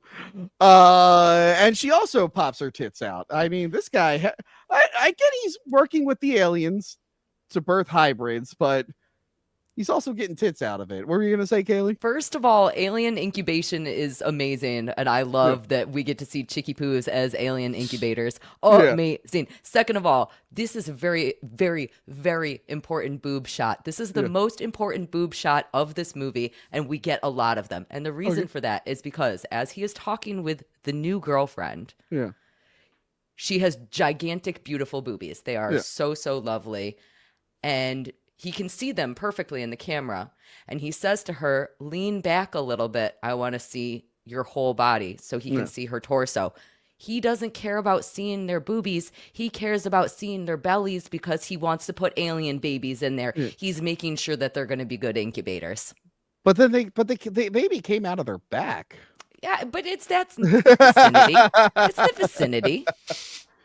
For a minute, I thought you were going to be like, he wants to make sure they can breastfeed them. Like, no, they just take the babies away. No. I think that he wanted to make sure that she had enough space, like. Yeah. I agree. No, that actually makes sense. My version of him being a pervert who's just taking advantage of people makes less sense. So I like what you said about. He's scoping them out. He's scoping them out. That's why he wants to see the boobies. I feel like he has he's doing this in multiple girls at the same time is what I got. Yeah. Oh, absolutely. It's all at the same time. Or have they realized they've done it too much to Emily, so he has to get a new one? It's like, speaking of X-Files, when Bruce Campbell, when he's the demon who wants a normal baby and he keeps birthing demon babies and he has like a whole he realizes the wife he has now is going to give another demon baby. We find out he has a backup wife in another town. Yep.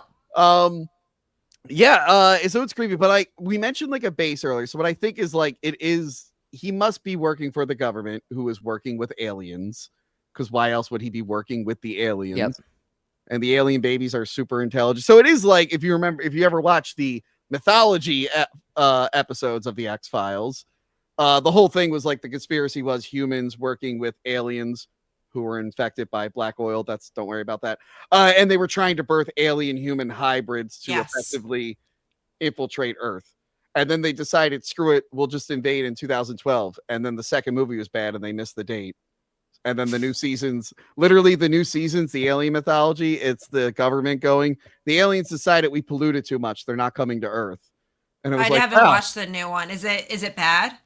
There's only both seasons. There's only 2 good episodes, and there's the comedy ones. It's terrible. And now the Black Panther guy is going to reboot it, and they're probably going to ignore all of it. So you wasted 2 decades watching that show. Anyway, this one felt very X-Files-y to me, which I liked. Yes. This one was good. This is another one that I wouldn't have mind seeing as a full-length film. This would have been really cool.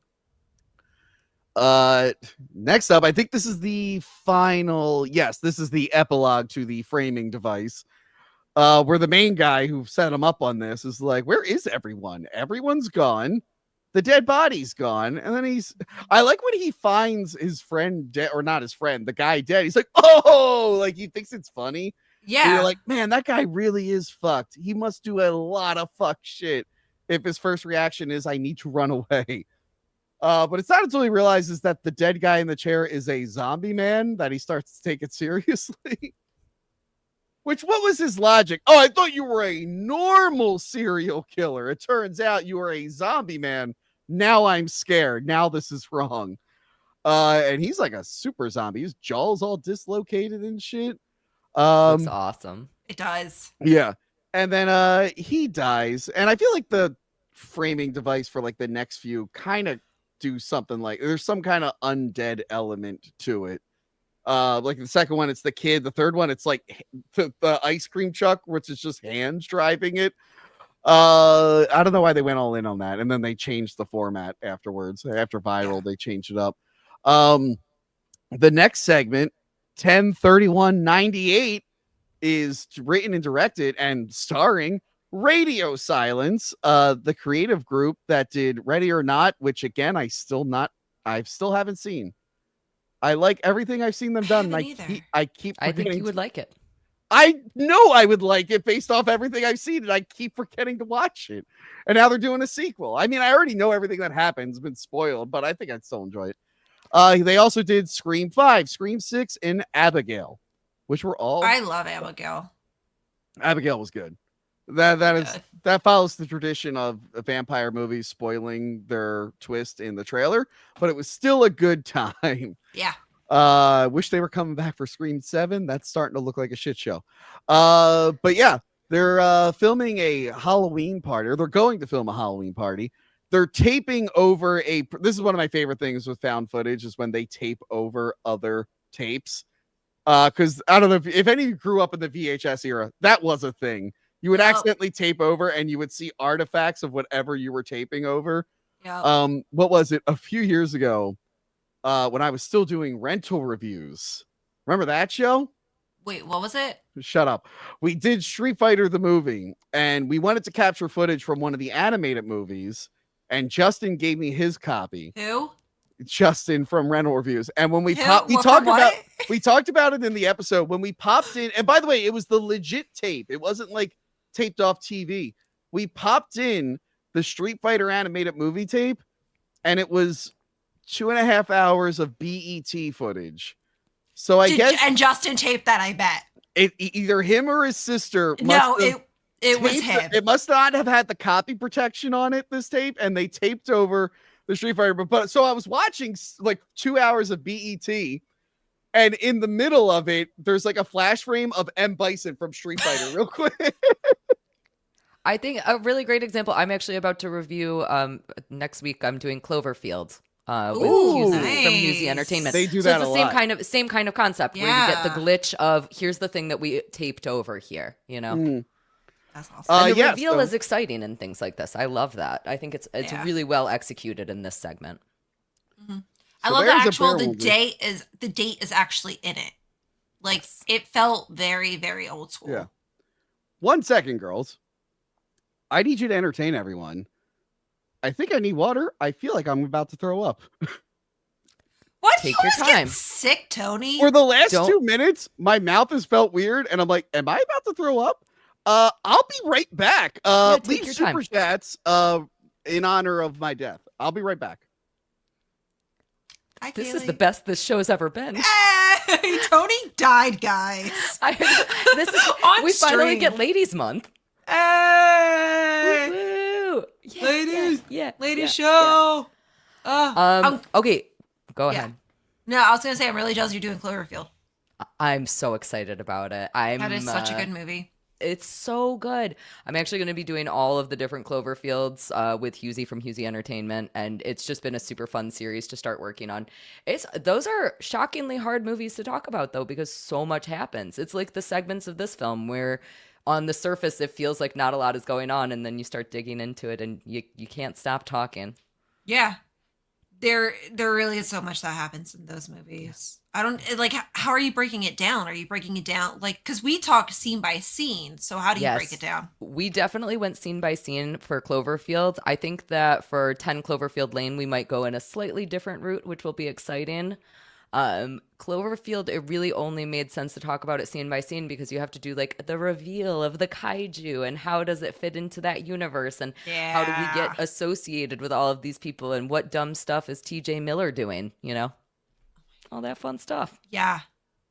Do you think that What? Tony has knives right now? I'm a little bit concerned. He's digging a pimple out of his back, I feel like. He might be. Maybe because we started talking about it. He started like remembering it was there and was like, oh fuck. Should we have the ambulance on standby? Probably. Like, should I, or should we just let him suffer? No, he'll be fine. He'll be okay. He'll get some water and feel all better soon. I don't know. What Apparently exciting stuff do you have coming up? Oh, I don't know. I really don't. It's just like day by day right now. That's great though. My entire life has been so overwhelming already as it is, and I'm still Yeah. trying to just figure everything out. So I'm still not accustomed yet to everything happening. And now, of course, I'm going into 75 hard, which is my new personality, where I have, if no one knows what that is, it's working out twice a day for 45 minutes, drinking a freaking gallon of water. This is a half gallon, so I still have a lot to do, and I pee a lot at night because I chug it by the end of the night. You have to be in a diet of some type, so I'm in a calorie deficit, and you have to read 10 pages. Whew. Shut the fuck up, Tony. You have to read 10 pages of like some type of nonfiction self-help type book. So that's been my entire life right now. I could not do any one of those things. I'm Well, very impressed by you. Thank you. I'm It really okay. sucks when I'm working. No one cares. Okay. So it really sucks when you're working like a 20-hour day. Thanks, Tony. So yeah, it really sucks when you're working a 20-hour day. You're trying to figure this out. That's what makes it so difficult. You think he's actually dead now? No, I think he's fine. He did look a little bit pale, but I'm going to assume it was That's the just lighting. his face. Tony, No, the come lighting back makes to you look us. pale. I figured it out. I'm dehydrated. I realize I've been in the heat all day since like 6 a.m. And I realized I haven't been drinking water because I didn't feel sick. And I'm like, I feel like I'm going to throw up. And I just chugged a thing of water and I feel great now. So I'm just Good. really dehydrated. My bad. And you Anyway. chugged a whole bunch of water. Now you're going to actually throw up. People make damn good television. All right. Ew. No, I'm a violent. Oh my God. When I was sick last month, I threw up all over my room. I didn't make it in time. Anyway, I feel great now. It literally was Knives throwing dehydrated. up. You okay, Tony? I'm gonna take a nice cold shower after this and die. All right, so where was I? Okay, Someone get so him a getting ready to girlfriend, go to please. the Halloween party. And you know what? By the way, thank God I didn't go through with this bit. I was gonna wear my bear onesie from the Midsommar review, but now that I'm dehydrated, it would have been really, really bad, and I would have died on camera. You say dehydrated weird. dehydrated. I don't know. You put a lot of emphasis on the D. Wow, that's weird. I should And you learn trail more. off at the end also. I should learn more about it. Cayley, are there any documentaries about dehydration? I don't want to talk to you anymore.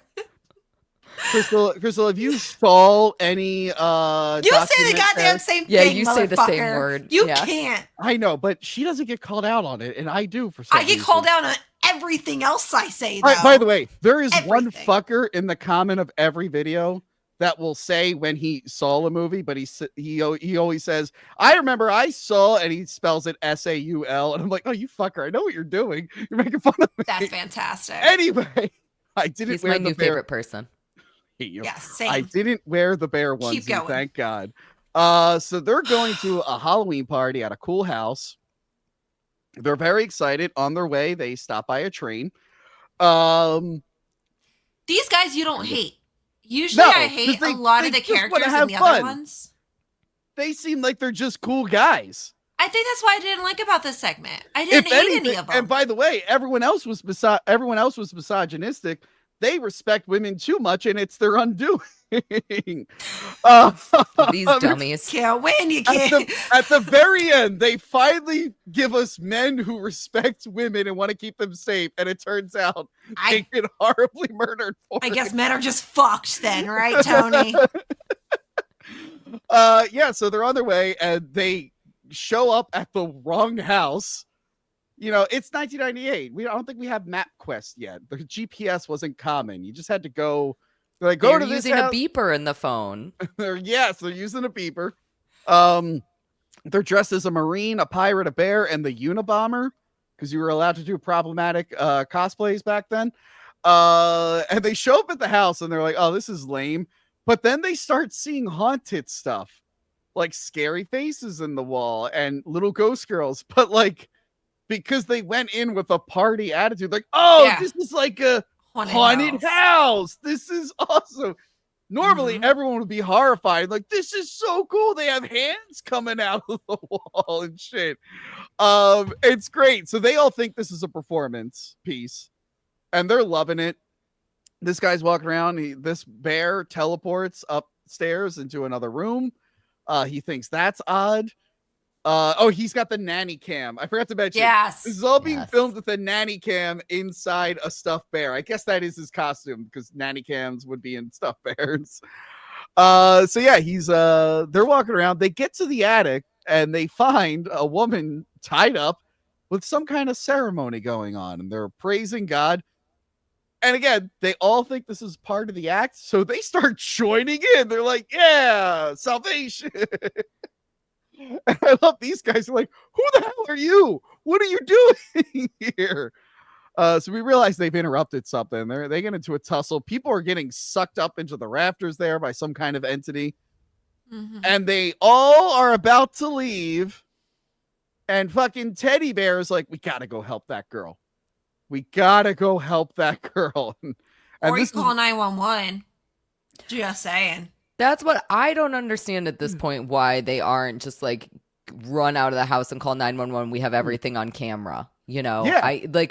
It doesn't make a lot of sense. I do want to say that the effects in this, a lot of them get a little bit hokey, but quite a few of the effects in this segment are outstanding and convincing, and the hands coming out of the walls and the floors and I really enjoyed it. It sold me. Same. It sold me. There's a point where like birds fly out of one room into another room, and it's very magical. It's really I love that it's on Halloween. It is the most stereotypical like haunted house, like even like the little ghost girls, the faces. Yeah. I'm glad you mentioned the hands. This isn't the only movie that did it. I think Grave Encounters also did the hands out of the walls. Grave Encounters is a great movie. Did you ever see that, Cayley? Grave Encounters? Yeah. It's solid. It's one of my favorite ghost things. Johanna showed me that movie. Really? I'm like, this movie looks stupid. I'm like, oh, it's making fun of those ghost documentaries my mom watches. This is my favorite movie. Now, the hands. I had to look it up. The earliest YouTube video I could find was 2009. This was like a viral video in like the late 2000s. Obviously, it's fake. Give it a second. A lot of you have probably seen this. Let me fast forward. Yes. I used to see this on YouTube all the time and Facebook and everything. I don't know if they just did it because of this video or if the people involved in the effects for this ended up working on the movie. I tried to research it. I didn't get very far. But yeah, I remember this video used to be everywhere. Now the video gets crazy because then there's tiny hands and then there's a hand demon, a demon made of hands. We never quite get that in VHS, but I did like the hands coming out of the walls. It looks so cool. It does. You're right. The bird through the hallway. It's just an awesome haunted house. And well, not only is it an awesome haunted house, but again, how this is shot is so perfect. And of course, a lot of it is done with post-production, but you get to see, you know, like pots and pans floating around. The chairs are on the table and the camera is moving around and you're getting to see all of these little snips. It's so well choreographed. Yeah. That, I love that door closing. The door, right there the you door have. like erases itself. That is creepy. So you're right. good. The pots and pans. I will say the pots and pans. The CGI is not the best on. Yeah, very chintzy. Very chintzy. Yes, it is. But Yes. they did really great effects for the effects that needed to be cool. We've all seen flying pots and pans. We don't care about that. That's boring and old hat. The effects that needed to be cool were super cool. Mm-hmm. And we get more hands. They really went all in on the hands thing. Yeah. And they're able to get the girl. They went back. They got the girl. They get into the car. It turns out they fucked up royal. Those guys were doing an exorcism. They were trying to get the demon out of that lady. She screams and teleports out of the car and leaves. The car's not moving. The car just stops. Yeah. The car stops. She teleports out, does her ghost face, and then leaves them on a train track to get run over and die. Cut to VHS. Apparently there was an alternate joke ending where they get out of the car and the car explodes. I couldn't find that. But this, honestly, for me, I know the first segment is the most memorable. For me, they saved the best for last. This is the one I would have loved to have seen a full movie out of. Just this awesome ghost town. I love it. It's so much fun. It's a little bit more lighthearted than the rest too, which is weird to say about exorcisms and whatnot. But it just feels like a fun little ghost house adventure. And it's great. What did you guys think of this one? It wasn't my absolute favorite one. Okay. I mean, maybe because I watched it quickly, like on my phone, maybe that also had something to do with it. But it didn't feel like the rest of them because I feel like all the others were a lot darker. Yeah, and like you said, it's a lot lighter, so I think it just threw me. I think it's because I wasn't expecting that. Well, now that it just threw me. Now that I've seen their other work, they do like the new Scream movies and Abigail and whatnot. They are a little bit lighter.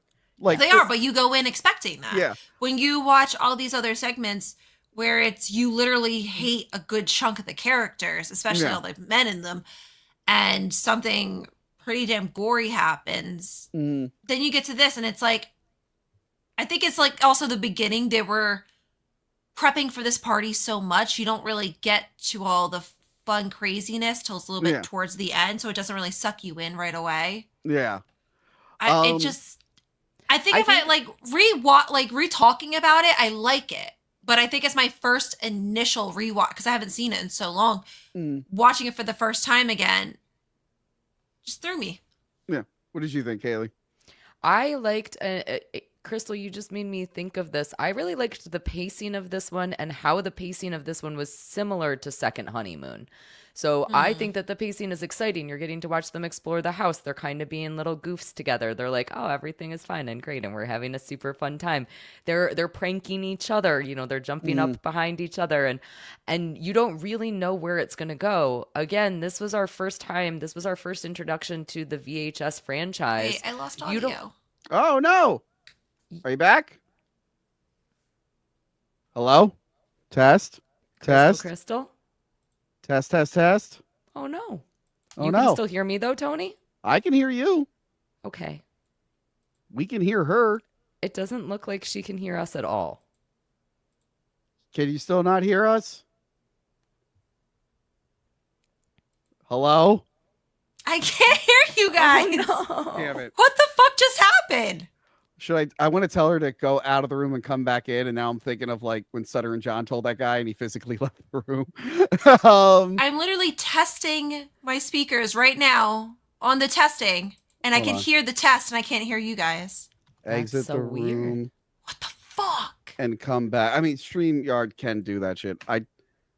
Private chat. Go to the private chat. Private chat. God damn. I'm calling her. This is my favorite part of live streaming. God damn it. Where's her number? For $100 super chats, I'll give you guys Crystal's number. Hold on. Private chat. There you go. Go to the private chat. God. Can you hear me? No, she's saying that she's reading the private chat. Okay. Yeah. Exit the room. Come back in. Bite. What the fuck is happening? If she gets up, I will just lose it. I want you Okay. to know Oh that God. right now, Okay. I feel like a ghost has gotten Crystal, and the next time that she comes on, there's going to be a little small child behind her. So let's all mentally prepare ourselves. I almost throw up. Her audio goes off. What's gonna happen to you, Cayley? I feel great. I've never You're felt the better, one actually. doing it. You're gonna talk to those aliens and be like, "I got those fuckers. I got them both." I did it.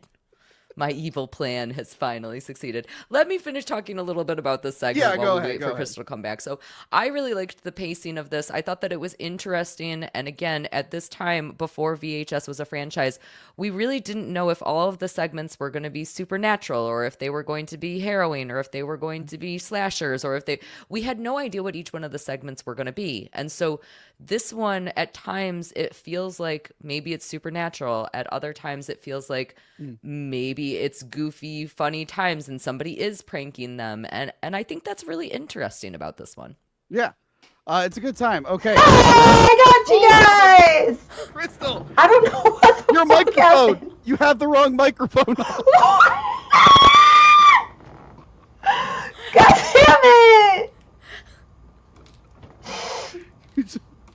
Hello? What is wrong with my life? You just blew our ears. I'm gonna die. Okay, Tony, that's the thing that happened to me. There you go. Yeah, we were joking. I'm like, all right, so I almost threw up. Your audio went up. What's gonna happen to her? What happened to her? She went deaf. What the fuck just happened? I think she's dying. I'm fine. Everything's fine. You okay? Sorry, guys. Yes, like, what the?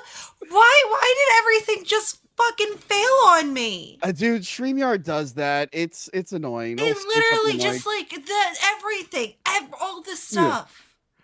Yeah. Anyway, that was VHS. What was your favorite? What was your favorite segment? I think I already spoiled it. It was the Halloween one. But do you have a favorite one out of all of them? Do I? Me? Yeah. I like the Skype one a lot. Skype one is good. What do you think? What about you, Cayley? The siren succubus one. Amateur night. So the siren one. I love Second Honeymoon now. What I think is so great about this original VHS film is that really, truly, all of the segments are outstanding. There's flaws in all of them, but I enjoy every single one of them, and that's amazing. Yeah. Yeah, they're pretty solid. I feel like the next movie is the most solid of the franchise. Yeah, I agree. Mm-hmm. They really upped it for that one. But this one's good. good. Downhill. I like the kind of newer direction they went in after Viral, but it is missing some stuff. I'm having fun with. I have fun with all They're of so them. bad. No, they're fine. Come on, they're fine. 94 with Ratama or the Medusa lady in 99. Those are good. All right, everyone, get your super chats in. We got to talk to our boy here, $10 patron. Hello, Lucha Steve. How are you? Hello, Lucha Steve. Do you have audio How are problems you? too? God! No. My mic was off. Okay. What do you Hello, think of everybody. VHS? Well, I missed like 90% of the video because I just came back from the movies. Oh, So I don't know most of your guys. I don't know your guys' opinions on this, but I think we all could agree that this is not that great of a movie. what? No, it's good. So I'll make this really quick because I don't want to take up a lot of time. When this first came out, I was not the biggest fan of it. I liked Amateur Night and then the Halloween one. That was really it. And then 2, I liked 2 a lot more. Yeah, And then I did not like VHS Viral at all. a lot of people don't. And then Shudder came, and I think it's funny because Crystal literally just said these suck. I love the Shudder ones. The Shudder ones are fun. The Shudder ones, I think, took this concept and like actually did something really cool with it. And the Shudder ones, there's at least one segment that I'm like, oh my god, that's like the best VHS segment. So this one, controversial, I guess. I'm not the biggest fan of the first VHS movie. That's a good start. That's a good start, though. We get the idea of it. Yeah, I'm surprised you didn't like it that much. Yeah, But I'm glad you like the sequels. Yeah, the middle, the book. I'm not talking about the wraparound, but the bookend segments I think are very good. It definitely starts off strong and ends strong. Definitely. Yeah. The was it Tuesday the 17th, the Glitch Monster one? Yeah. I think that's okay. It has a cool concept. I think there's cool concepts in all of these. It's just I don't know. Just like the 3 in the middle, I'm just not that big of a fan. I feel like a good anthology movie needs to start off strong and end strong, and then you can forgive whatever is in the middle. Yeah. And I'm trying to look up an example to make sure I'm remembering it right. Hold on. I was gonna mention Creepshow, but every segment in Creepshow is great. Oh yeah. Wasn't there one? Hold on. Oh yeah, the Twilight Zone movie, Steven Spielberg segment with the old people. Oh yeah. It's like, oh man, you started off strong with the segment where people actually died, and then he did the story with old people. Like, thank God they saved the big gremlin on the wing at the end of that one. So again, if you start off strong and end strong, we'll forgive stuff like old people playing kick the can. We'll ignore it. An example I could think of is Cat's Eye. I don't really the ledge segment is very just meh, but like Twitter's Inc. and it's been a Barrymore versus the Goblin thing is very cool. Oh yeah, that is funny. That movie ends with Drew Barrymore being attacked by a little goblin. Has anyone seen Cat's Eyes in a long time? It's been a very long time. Oh, I need to rewatch that. I used to watch that one a lot. I used to watch a lot of anthology films on like cable. What was it called? Cat's Eye. But yeah, thank you for popping in, Lucha Steve. I love the Deathstroke mask. Of course, Lucha Steve. We hung out in L.A. I feel like I know. I feel like you're my own brother now. Your Mexican brother, yeah. Yes, my Mexican brother. Oh, by the way, thanks for everyone who tuned into my WrestleMania stream. Night 1 was apparently Puerto Rican night because we had Mike Moorhead and Pedro. Pedro called in from hell. He's dead, and he called in. That's crazy. And I'm like, wow, it's Puerto Rican night on Hack the Movies. Let's read some super chats. Guys, get your super chats in. MM Garza 1997 or Garza, whatever.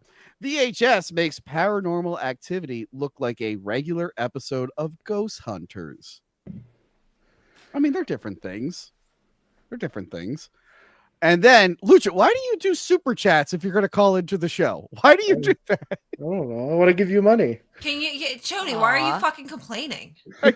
Don't ask questions when people give you money. Radio Silence filmed the last segment on street sets. They were told it would look real. That's cool. Do you not get the reference? No. It's I think you should. This is that I think you should leave skit. Oh God, damn! I thought you were just giving me a fun fact. Oh, it wasn't a lot. Oh God! Oh, when he it was the Fred Armisen one. Oh my fucking God! Street sets. I thought it would look real. Do any of you watch? I think you should leave. You guys have it's the funniest thing This on guy Netflix was crazy. ever. He told me this was going to help him get on the Junk Junkies stunt crew. I don't care about Jump Junkies. Okay, what's happening right now? When you watch I Think You Should Leave, it alters your brain chemistry and you can only talk, much like how you guys on WATP talk in Simpsons quotes. We are now only talking in I Think You Should Leave quotes these days. Oh, so we're still more relevant than you. Ah, There's no more. Anyway, Bring her yeah, back. so literally, Kelly, there's no the more Am- rules. there are no rules. Oh, welcome back. Literally the Amityville Horror remake I did with Monica. Me and Monica went on like a 10-minute rant about just how much we love that show. Anyway, Daniel Fall for $2. Cayley and Crystal, two very famous women, and Tony. Yeah. Real quick, how do I ban him from the channel? Okay, banned for life, and I reported him. The Flail for $2. Tony's back knee. Gross. It really hurt. It really hurt. It wasn't. I wasn't all broken out. It was just one really big one, and it really hurt. And it was driving me fucking nuts. I'm like, I hate this. I hate this. I want to die. Rob K for $2. More Cayley and Crystal on live streams. He didn't say Lucha Steve, so he's racist. AJ Canada Pictures for $9.99. Start flashing's Morse code. What? We need help, it sounds like. Oh. We should be sending SOS signals, maybe? I guess Maybe so. Tony should. Yeah. I needed it for a second. I really did think I was dying. Anyone gonna look in that basement of yours? I feel fine now, really. Just Yeah, but you start doing SOS coming from a basement, like I don't know who they're gonna send over. Anyway, anyway, get your last minute ones in here. Crystal, what's Hi. up with you? What do you got We going? already talked about it. Never mind. I don't have anything going on. I'm just getting accustomed to life and loving life. I'm at the beach. I don't know. All right. Well, if you want to hear what Crystal's thoughts are on The Howling, join Patreon. Listen to that. That was a fun one to revisit. I'll be up in Jersey in less than a month for a few days. We've got That's some gonna be big. fun. We have some big episodes we have planned. That won't feature Batmobiles because they didn't ask in time. Cayley, what do you got going on in your channel and your new podcast you want to talk about? So many things. You can come and check me out on YouTube at Once Over with Cayley, Cayley, to check out my movie reviews where Tony has come and joined me a few times. Yes. Crystal, hopefully I'm going to snag you over there at some point. Just soon, invite me. Too. I'm there. I know. You're right. All right, let's do it. I got some exciting stuff coming up over there. We're going to be talking about Cloverfield soon. Swiss Army Man is going to be coming up soon too. So lots of fun stuff. And then I also started a new podcast called The Murder Game. Murder Game podcast on YouTube, on Spotify. It will be on the other streaming platforms soon. It is a hypothetical thought exercise where we talk about fake crime and try to get high numbers by creating crazy solutions to murderous plots. That's cool. I have had some amazing guests, absolutely amazing guests who have worked really hard, and yeah, it's been a lot of fun. So I would love it if everybody checked that out. And Who are your Oh my! With a pineapple. Yeah, Eckel Pineapple. He was my first guest. He did a great job. Starting off. I had strong. I had a pineapple. I had a corn. Corn Diff was there. Yeah, Corn Diff was there. Is Cardiff big leaguing you? Have you not gotten the Cardiff bump yet? I don't want to talk about it right now. Okay. I will point out, if you are looking to check out the Murder Game podcast and you want to watch me get trolled, the Husey episode is absolutely the one to do that. I'm sorry, Husey trolls people? What? I know, it's shocking. It's absolutely shocking. But everybody's episodes were absolutely amazing. The guy I fun. kicked off the WrestleMania stream 6 times. It was trolling. Yeah. Wait. This past weekend? Yeah. He was the asshole Irish guy that I kept kicking off the show because he kept getting worse and worse and worse. I literally the asshole Irish guy. Yeah. I literally sent him a link and said, "You can join if you behave," and he did the complete and total opposite. How did I miss that? I thought you were in there. You were in there. He said, "Who's Husey?" And I said, "He's an asshole." Oh, that guy. Yeah, that guy. That guy. Fuck that guy. Ugh. So like I that's- said, I've had some amazing guests. Hmm. Yeah, I'm gonna try and do that soon. Although I don't want to murder people. I want to keep them alive all the time, Cayley. The whole idea of the murder game is that you're creating a hypothetical thought exercise. You're basically writing a movie script. You are writing a movie where the goal of the movie is to kill lots and lots and lots and lots and lots and lots and lots of people. And it's super fun, and we get to have fun chatting about it. I get to tell you why you're wrong. Wait, are there rules like you can't be Yeah. president who has launch codes? Yes. Okay. So there are rules. You're not allowed to use no bombs or poison is one of the things. Yeah. No bombs or poison. You have unlimited resources though. And the thing that stops your game is whenever you get caught. Now you could get caught by the authorities or you could get caught by one of your friends figuring it out. So it doesn't matter who catches you. Once you get caught, you are done for. So you got to come up with something very creative to be able to try to get those high numbers. Okay. All right. I'm gonna have to be. So think of the best ways to kill people is what you're telling me. Yes. That's the game. In Minecraft. We're on YouTube. In Minecraft. That's how you get around that. Michelle Rose for $2. Bring back Crystal and Cayley for VHS 2. I would love agree. to. Val, We're doing it. they Thank you. don't want Manny Muskets to be in VHS 2. He would have a lot to say. What about mint salad? Those two are meant for very special episodes. What the fuck does that mean? What about me? Not I actually like VHS VHS too.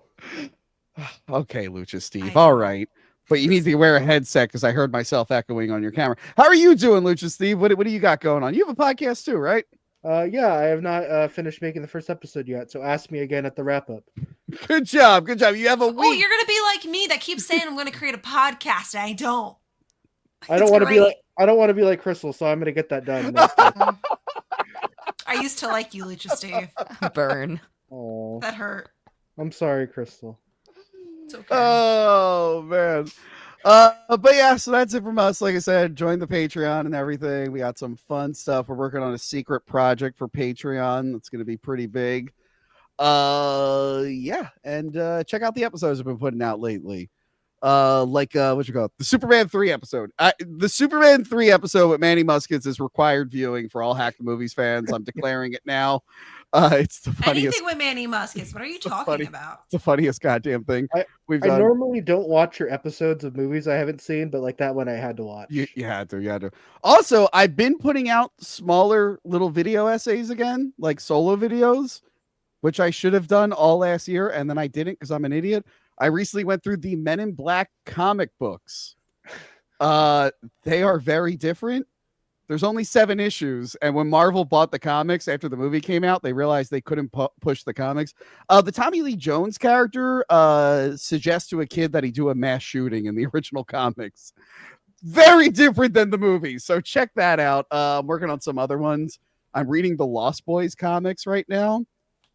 Guys, the Sax Man has a whole story and backstory. Fucking And nuts. Of course he does. he is the most righteous, religious person on earth, and I can't wait to tell everyone that He story. should just have his own movie. One last super chat. AJ Canada Pictures. Crystal should have her own Choose Your Own Adventure YouTube series where the player guides her through danger and Vic. What's Vic? Victory? What? Sure. Well, But watch guide out me for through Vic. Danger. Watch out, yes. Danger and Vic. Vic is I'm also. just gonna Why go. are we getting like, last minute super chats? in Are here? you Holy seriously shit. complaining that you're getting super chats right now, Tony? What Well, did we because just I talk thought- about? Tony hold says that he doesn't want your super chats, but you can Wait. super chat on my channel. You just missed the first. Go back. Hold on. Oh, I'm victory, gonna read it. victory. You wanted to do that. Okay, I thought it was Victory. Hold on. Did I say victory? That reminds me. I bet these super chats better be on my end. What the fuck? Hold on. I gotta pull up the actual YouTube link. I'm gonna be very mad with you people. They're definitely on your end, Tony. Everybody loves you because you're so famous. Hold on. God damn it. It's not loaded. Okay, yeah, that one was on my end. Whew. Wait, Flute Wizard isn't on my end. What the fuck, Flute Lizard? $1 Also, for hi. Nice. $1 for each of you and 1 for good luck. Crystal and Cayley are top notch. Lucha Steve is rad. And wow, you show up at the tail end of the video and you're getting a higher compliment than me. What the fuck? And Tony is just okay. Much love to you all. Tony, I want Much my dollar. love. Well, that's on Cayley's end. She's got to give me that $1. That was Dang a it super all. chat for her. What about all the other super chats? Tony, on, I I'm think looking- you owe us a lot of Hold on. money. We got 9 super chats in total. How many did I get? 1. I think amount that of 8 of them were money. you, and then Flute Wizard was very kind and gave me 1. Thank you, Flute Wizard. I 7. put my fucking use. No, you got 2. I got 7. You got Who 2. was the other person who gave me 1? I think it actually might have been the first. Hold on. The first person, this Miragaraza guy. Thank you, Mr. 1997. All right. Well, since we co-stream The this, I'm money? going to do a strike on your channel to take down the stream. Amen. Amen. I'm gonna DMCA strike your channel. And again, if you are in Chiller Theater this weekend, DM me. Please And DM me. And Cayley. It's important you DM one or both of us. We have very big favors to have. I want to know what these favors are. It's I'll tell you after we end the stream. We just want an autograph or something. That's all. Yeah. But yes, Made out that to is- one Lucy. yes, that is it from us. Goodbye, everyone, and the stream.